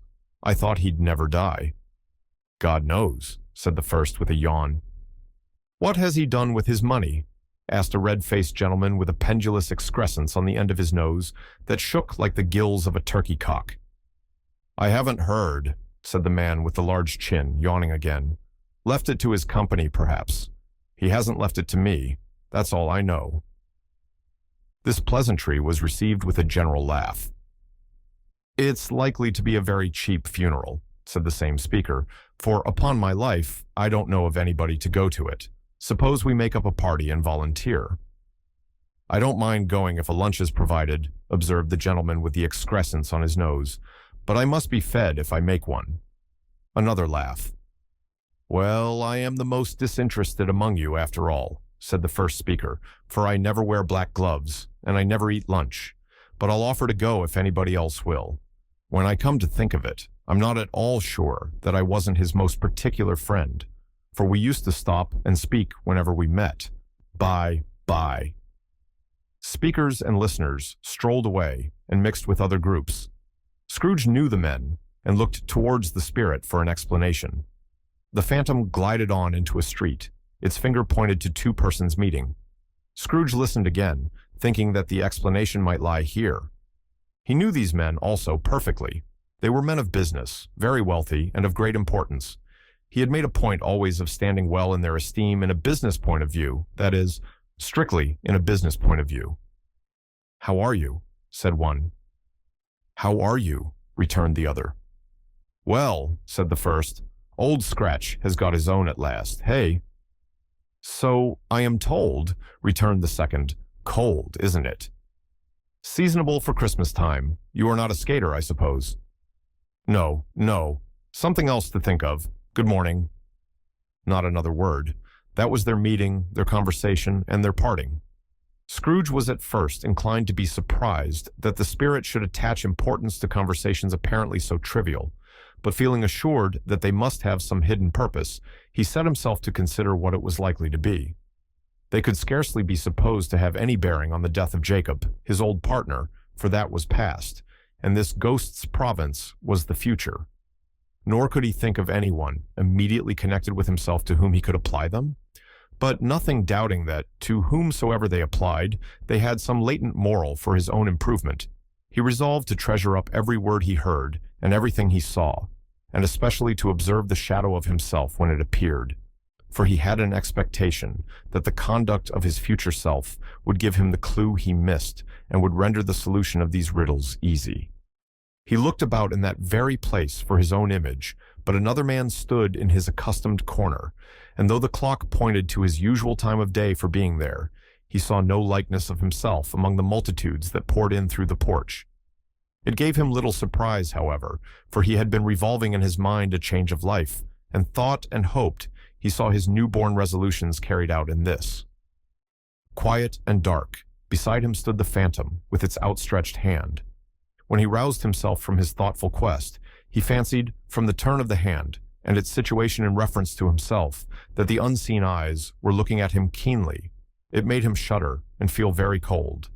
They left the busy scene and went into an obscure part of the town where Scrooge had never penetrated before, although he recognized its situation and its bad repute. The ways were foul and narrow, the shops and houses wretched, the people half-naked, drunken, slipshod, ugly. Alleys and archways, like so many cesspools, disgorged their offenses of smell and dirt, and life upon the straggling streets. And the whole quarter reeked with crime, with filth and misery. Far in this den of infamous resort, there was a low-browed, beetling shop below a penthouse roof, where iron, old rags, bottles, bones, and greasy offal were bought. Upon the floor within were piled up heaps of rusty keys, nails, chains, hinges, files, scales, weights, and refuse iron of all kinds. Secrets that few would like to scrutinize were bred and hidden in mountains of unseemly rags, masses of corrupted fat, and sepulchres of bones. Sitting in among the wares he dealt in, by a charcoal stove made of old bricks, was a gray-haired rascal, nearly 70 years of age, who had screened himself from the cold air without by a frowsy curtaining of miscellaneous tatters, hung upon a line and smoked his pipe in all the luxury of calm retirement. Scrooge and the phantom came into the presence of this man, just as a woman with a heavy bundle slunk into the shop. But she had scarcely entered when another woman, similarly laden, came in too, and she was closely followed by a man in faded black, who was no less startled by the sight of them than they had been upon the recognition of each other. After a short period of blank astonishment, in which the old man with the pipe had joined them, they all three burst into a laugh. "Let the charwoman alone to be the first," cried she, who had entered first. "Let the laundress alone to be the second, and let the undertaker's man alone to be the third. Look here, old Joe, here's a chance. If we haven't all three met here without meaning it." "You couldn't have met in a better place," said old Joe, removing his pipe from his mouth. "Come into the parlor. You were made free of it long ago, you know, and the other two ain't strangers. Stop till I shut the door of the shop. Ah, how it squeaks. There ain't such a rusty bit of metal in the place as its own hinges, I believe, and I'm sure there's no such old bones here as mine. Ha ha ha. Ha. We're all suitable to our calling. We're well matched. Come into the parlor. Come into the parlor." The parlor was the space behind the screen of rags. The old man raked the fire together with an old stair-rod, and having trimmed his smoky lamp, for it was night, with the stem of his pipe, put it into his mouth again. While he did this, the woman who had already spoken threw her bundle on the floor and sat down in a flaunting manner on a stool, crossing her elbows on her knees and looking with a bold defiance at the other two. "What odds, then?" "What odds, Dilber?" said the woman. "Every person has a right to take care of themselves. He always did." "That's true indeed," said the laundress. "No man more so." "Why then, don't stand staring as if you was afraid, woman. Who's the wiser? We're not going to pick holes in each other's coats, I suppose." "No, indeed," said Dilber and the man together. "We should hope not." "Very well, then," cried the woman. "That's enough. Who's the worse for the loss of a few things like these? Not a dead man, I suppose." "No, indeed," said Dilber, laughing. "If he wanted to keep him after he was dead, a wicked old screw," pursued the woman. "Why wasn't he natural in his lifetime? If he had been, he'd have had somebody to look after him when he was struck with death, instead of lying gasping out his last there, alone by himself." "It's the truest word that ever was spoke," said Dilber. "It's a judgment on him." "I wish it was a little heavier judgment," replied the woman. And it should have been, you may depend upon it, if I could have laid my hands on anything else. Open that bundle, old Joe, and let me know the value of it. Speak out plain. I'm not afraid to be the first, nor afraid for them to see it. We knew pretty well that we were helping ourselves before we met here, I believe. It's no sin. Open the bundle, Joe." But the gallantry of her friends would not allow of this, and the man in faded black, mounting the breech first, produced his plunder.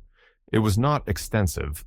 A seal or two, a pencil case, a pair of sleeve buttons, and a brooch of no great value were all. They were severally examined and appraised by old Joe, who chalked the sums he was disposed to give for each upon the wall, and added them up into a total when he found that there was nothing more to come. "That's your account," said Joe, "and I wouldn't give another sixpence if I was to be boiled for not doing it. Who's next?" Dilber was next. Sheets and towels, a little wearing apparel, 2 old-fashioned silver teaspoons, a pair of sugar tongs, and a few boots. Her account was stated on the wall in the same manner. "I always give too much to ladies. It's a weakness of mine, and that's the way I ruin myself," said old Joe. "That's your account. If you asked me for another penny and made it an open question, I'd repent of being so liberal and knock off half a crown." "And now undo my bundle, Joe," said the first woman. Joe went down on his knees for the greater convenience of opening it, and having unfastened a great many knots, dragged out a large, heavy roll of some dark stuff. "What do you call this?" said Joe. "Bed curtains?" "Ah," returned the woman, laughing and leaning forward on her crossed arms. "Bed curtains." "You don't mean to say you took 'em down, rings and all, with him lying there?" said Joe. "Yes, I do," replied the woman. "Why not?" "You were born to make your fortune," said Joe, "and you'll certainly do it." "I certainly shan't hold my hand when I can get anything in it by reaching it out, for the sake of such a man as he was. I promise you, Joe," returned the woman coolly. "Don't drop that oil upon the blankets now." "His blankets?" asked Joe. "Whose else's do you think?" replied the woman. "He isn't likely to take cold without 'em, I dare say." "I hope he didn't die of anything catching?" "Eh?" said old Joe, stopping in his work and looking up. "Don't you be afraid of that," returned the woman. "I ain't so fond of his company that I'd loiter about him for such things if he did. Ah, you may look through that shirt till your eyes ache, but you won't find a hole in it, nor a threadbare place. It's the best he had, and a fine one too. They'd have wasted it if it hadn't been for me." "What do you call wasting of it?" asked old Joe. "Putting it on him to be buried in, to be sure," replied the woman with a laugh. "Somebody was fool enough to do it, but I took it off again. If calico ain't good enough for such a purpose, it isn't good enough for anything. It's quite as becoming to the body. He can't look uglier than he did in that one." Scrooge listened to this dialogue in horror. As they sat grouped about their spoil, in the scanty light afforded by the old man's lamp, he viewed them with a detestation and disgust, which could hardly have been greater, though they had been obscene demons marketing the corpse itself. "Ha, ha," laughed the same woman, when old Joe, producing a flannel bag with money in it, told out their several gains upon the ground. "This is the end of it, you see. He frightened everyone away from him when he was alive, to profit us when he was dead. Ha, ha, ha, ha, ha, ha, ha, ha." "Spirit," said Scrooge, shuddering from head to foot. I see. The case of this unhappy man might be my own. My life tends that way now. Merciful heaven, what is this?" He recoiled in terror, for the scene had changed, and now he almost touched a bed, a bare, uncurtained bed, on which beneath a ragged sheet there lay a something covered up, which, though it was dumb, announced itself in awful language. The room was very dark, too dark to be observed with any accuracy, though Scrooge glanced round it in obedience to a secret impulse, anxious to know what kind of room it was. A pale light, rising in the outer air, fell straight upon the bed, and on it, plundered and bereft, unwatched, unwept, uncared for, was the body of this man.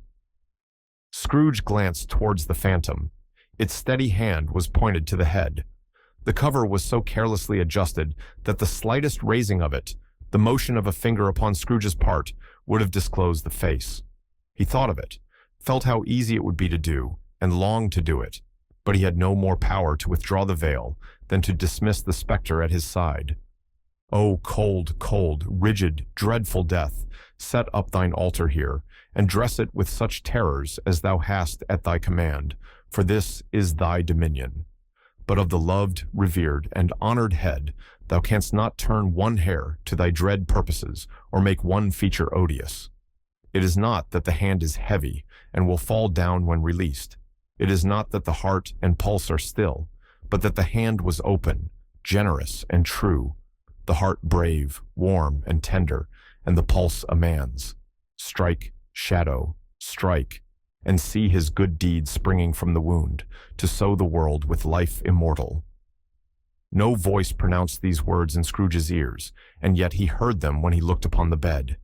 He thought, if this man could be raised up now, what would be his foremost thoughts? Avarice, hard dealing, griping cares. They have brought him to a rich end, truly. He lay in the dark, empty house, with not a man, a woman, or a child to say he was kind to me in this or that, and for the memory of one kind word, I will be kind to him. A cat was tearing at the door, and there was a sound of gnawing rats beneath the hearthstone. What they wanted in the room of death, and why they were so restless and disturbed, Scrooge did not dare to think. "Spirit," he said, "this is a fearful place. In leaving it, I shall not leave its lesson. Trust me.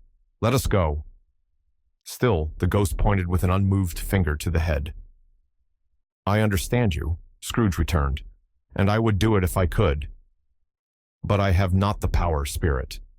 I have not the power." Again, it seemed to look upon him. "If there is any person in the town who feels emotion caused by this man's death," said Scrooge, quite agonized, "show that person to me, Spirit, I beseech you." The phantom spread its dark robe before him for a moment, like a wing, and withdrawing it, revealed a room by daylight, where a mother and her children were. She was expecting someone, and with anxious eagerness, for she walked up and down the room, started at every sound, looked out from the window, glanced at the clock, tried, but in vain, to work with her needle, and could hardly bear the voices of her children in their play. At length, the long-expected knock was heard.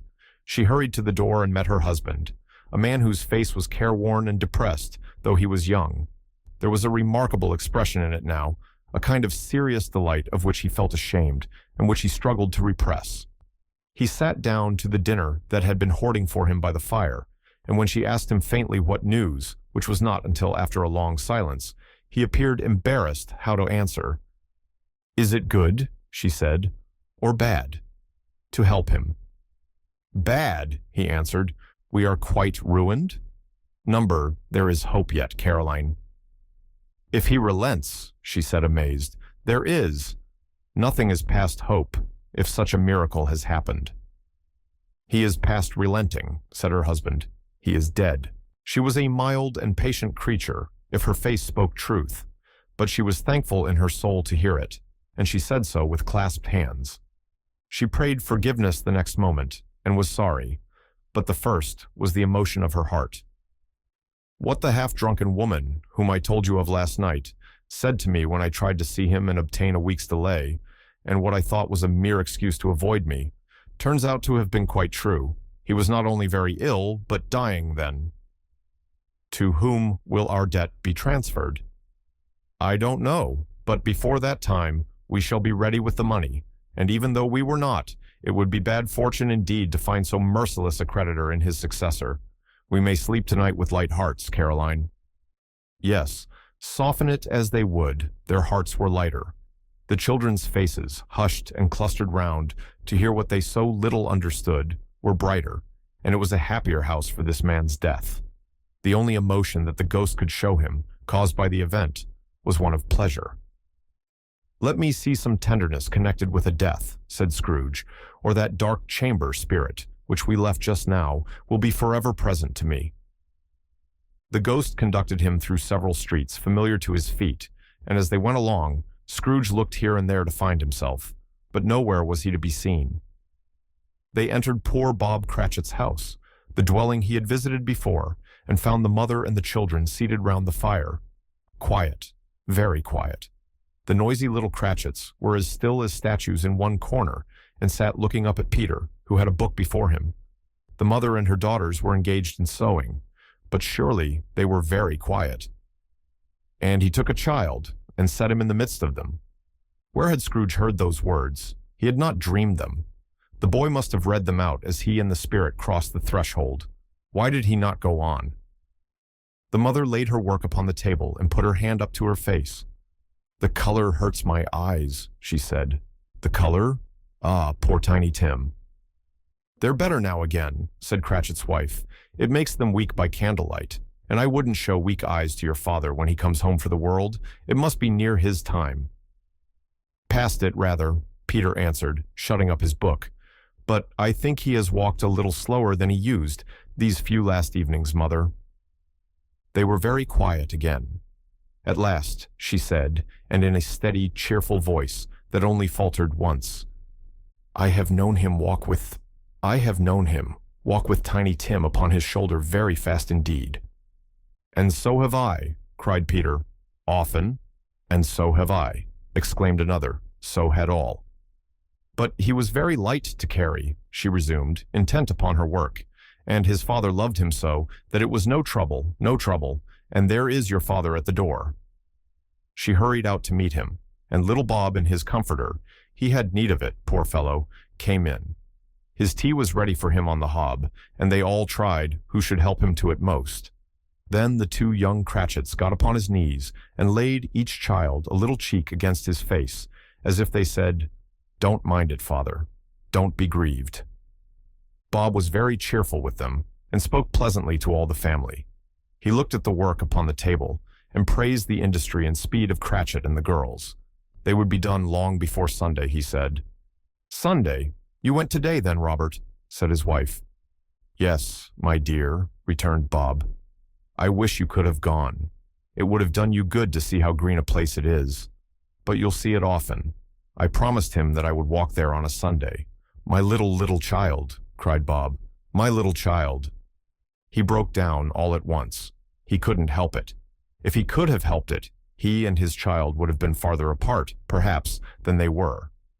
He left the room and went upstairs into the room above, which was lighted cheerfully and hung with Christmas. There was a chair set close beside the child, and there were signs of someone having been there lately. Poor Bob sat down in it, and when he had thought a little and composed himself, he kissed the little face.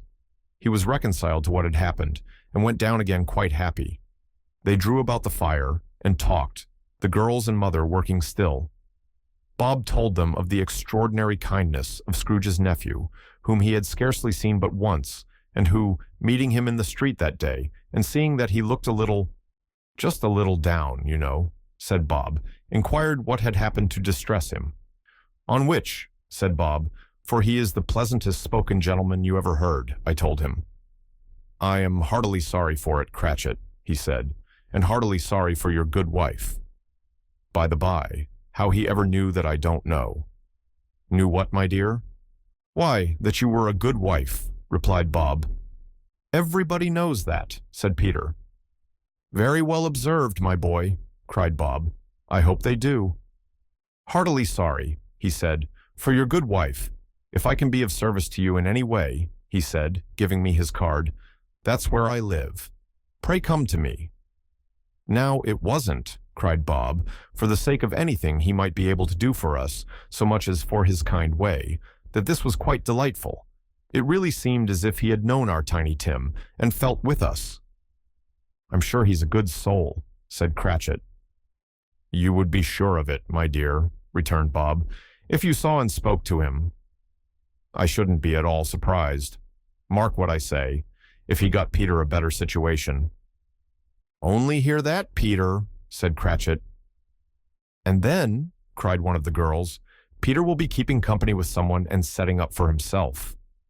"Get along with you," retorted Peter, grinning. "It's just as likely as not," said Bob.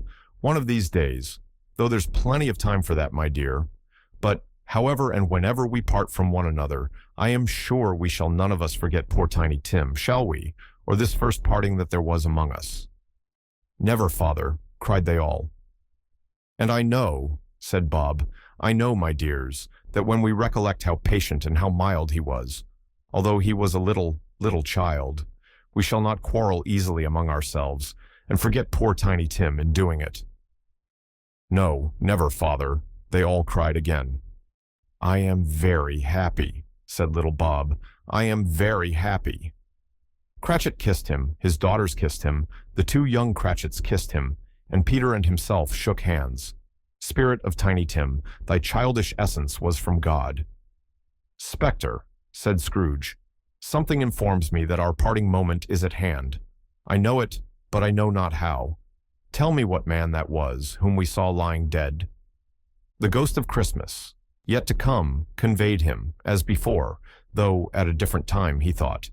Indeed, there seemed no order in these latter visions, save that they were in the future, into the resorts of businessmen, but showed him not himself. Indeed, the spirit did not stay for anything, but went straight on, as to the end just now desired, until besought by Scrooge to tarry for a moment. "This court," said Scrooge, "through which we hurry now, is where my place of occupation is, and has been for a length of time. I see the house. Let me behold what I shall be in days to come." The spirit stopped. The hand was pointed elsewhere. "The house is yonder," Scrooge exclaimed. "Why do you point away?" The inexorable finger underwent no change. Scrooge hastened to the window of his office and looked in. It was an office still, but not his. The furniture was not the same, and the figure in the chair was not himself. The phantom pointed as before. He joined it once again, and, wondering why and whither he had gone, accompanied it until they reached an iron gate. He paused to look round before entering. A churchyard. Here, then, the wretched man, whose name he had now to learn, lay underneath the ground. It was a worthy place, walled in by houses, overrun by grass and weeds, the growth of vegetation's death, not life, choked up with too much burying, fat with repleted appetite. A worthy place. The spirit stood among the graves and pointed down to one. He advanced towards it, trembling. The phantom was exactly as it had been, but he dreaded that he saw new meaning in its solemn shape. "Before I draw nearer to that stone to which you point," said Scrooge, "answer me one question.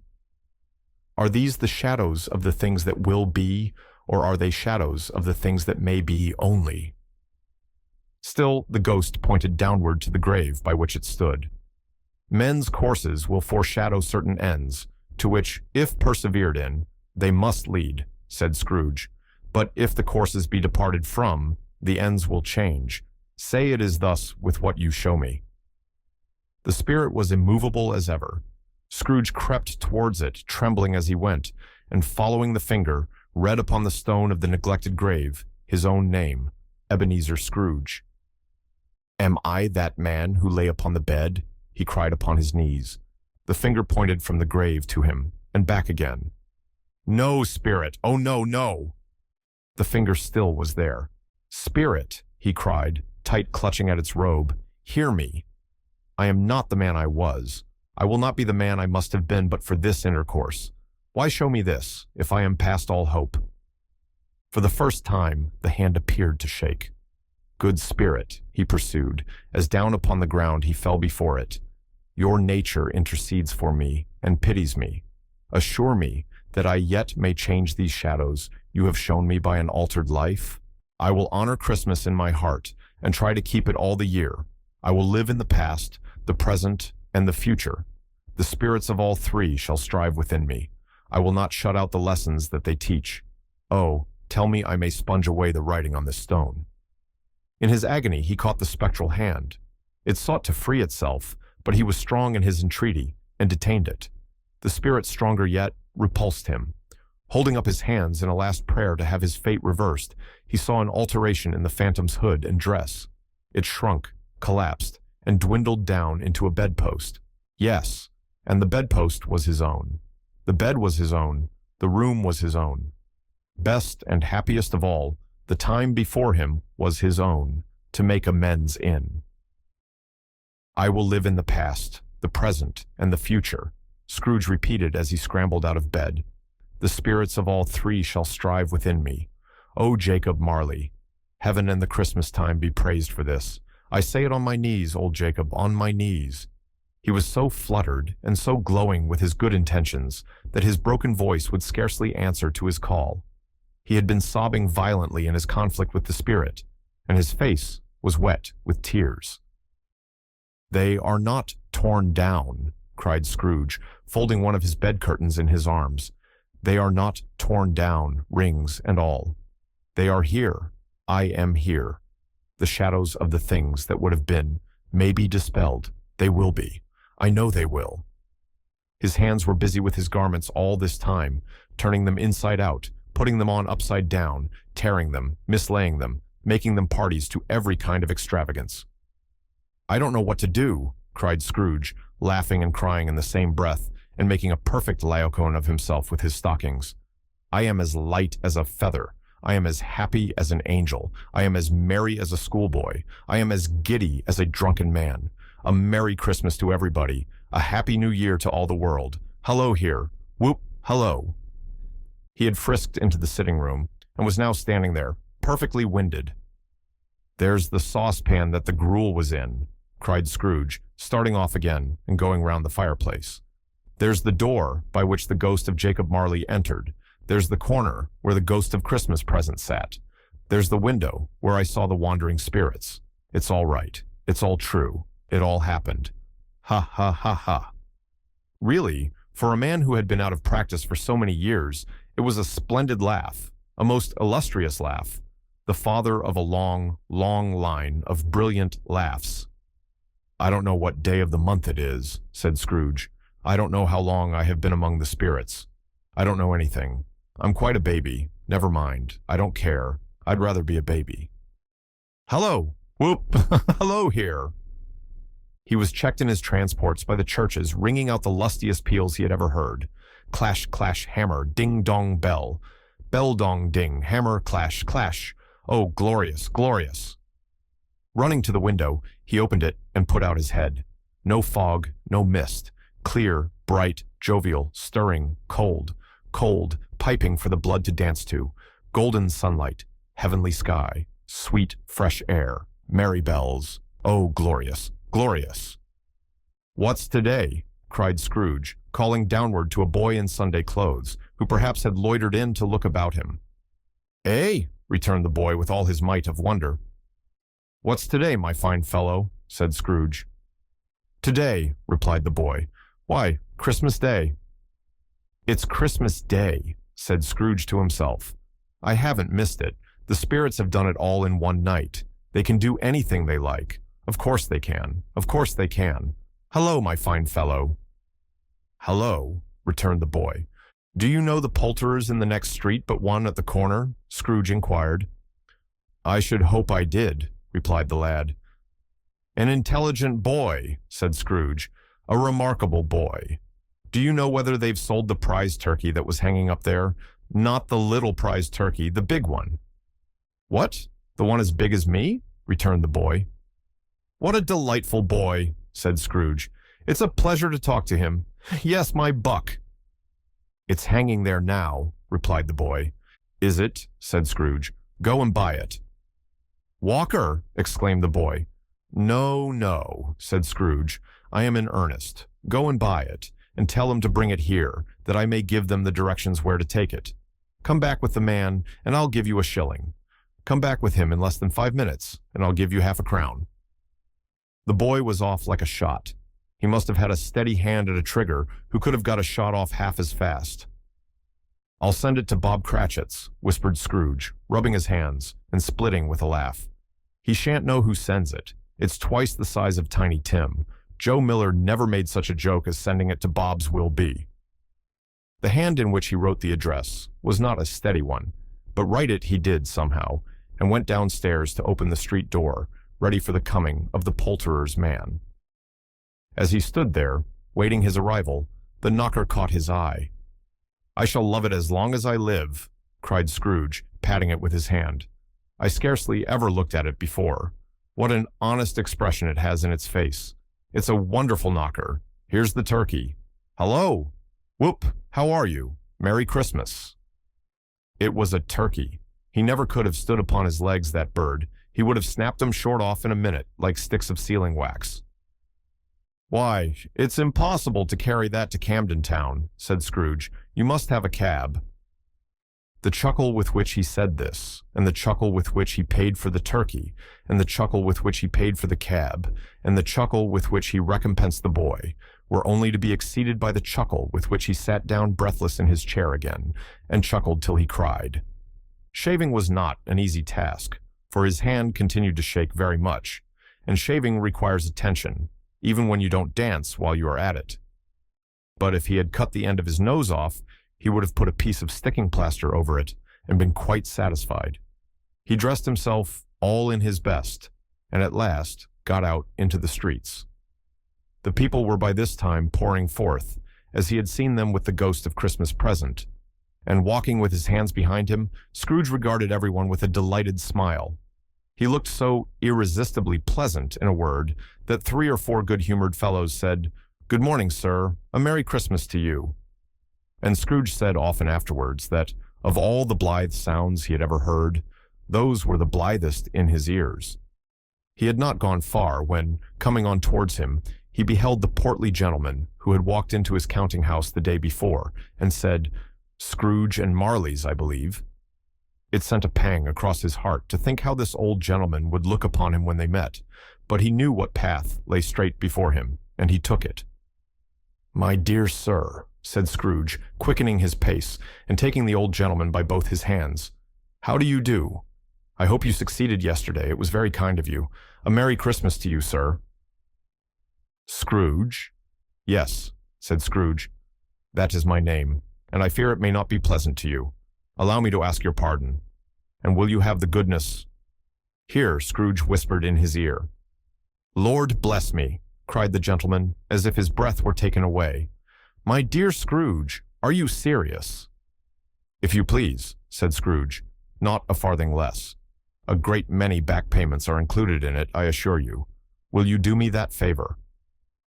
"My dear sir," said the other, shaking hands with him, "I don't know what to say to such "Don't say anything, please," retorted Scrooge. "Come and see me. Will you come and see me?" "I will," cried the old gentleman, and it was clear he meant to do it. "Thank'ee," said Scrooge. "I am much obliged to you. I thank you 50 times. Bless you." He went to church and walked about the streets, and watched the people hurrying to and fro, and patted the children on the head, and questioned beggars, and looked down into the kitchens of houses and up to the windows, and found that everything could yield him pleasure. He had never dreamed that any walk, that anything, could give him so much happiness.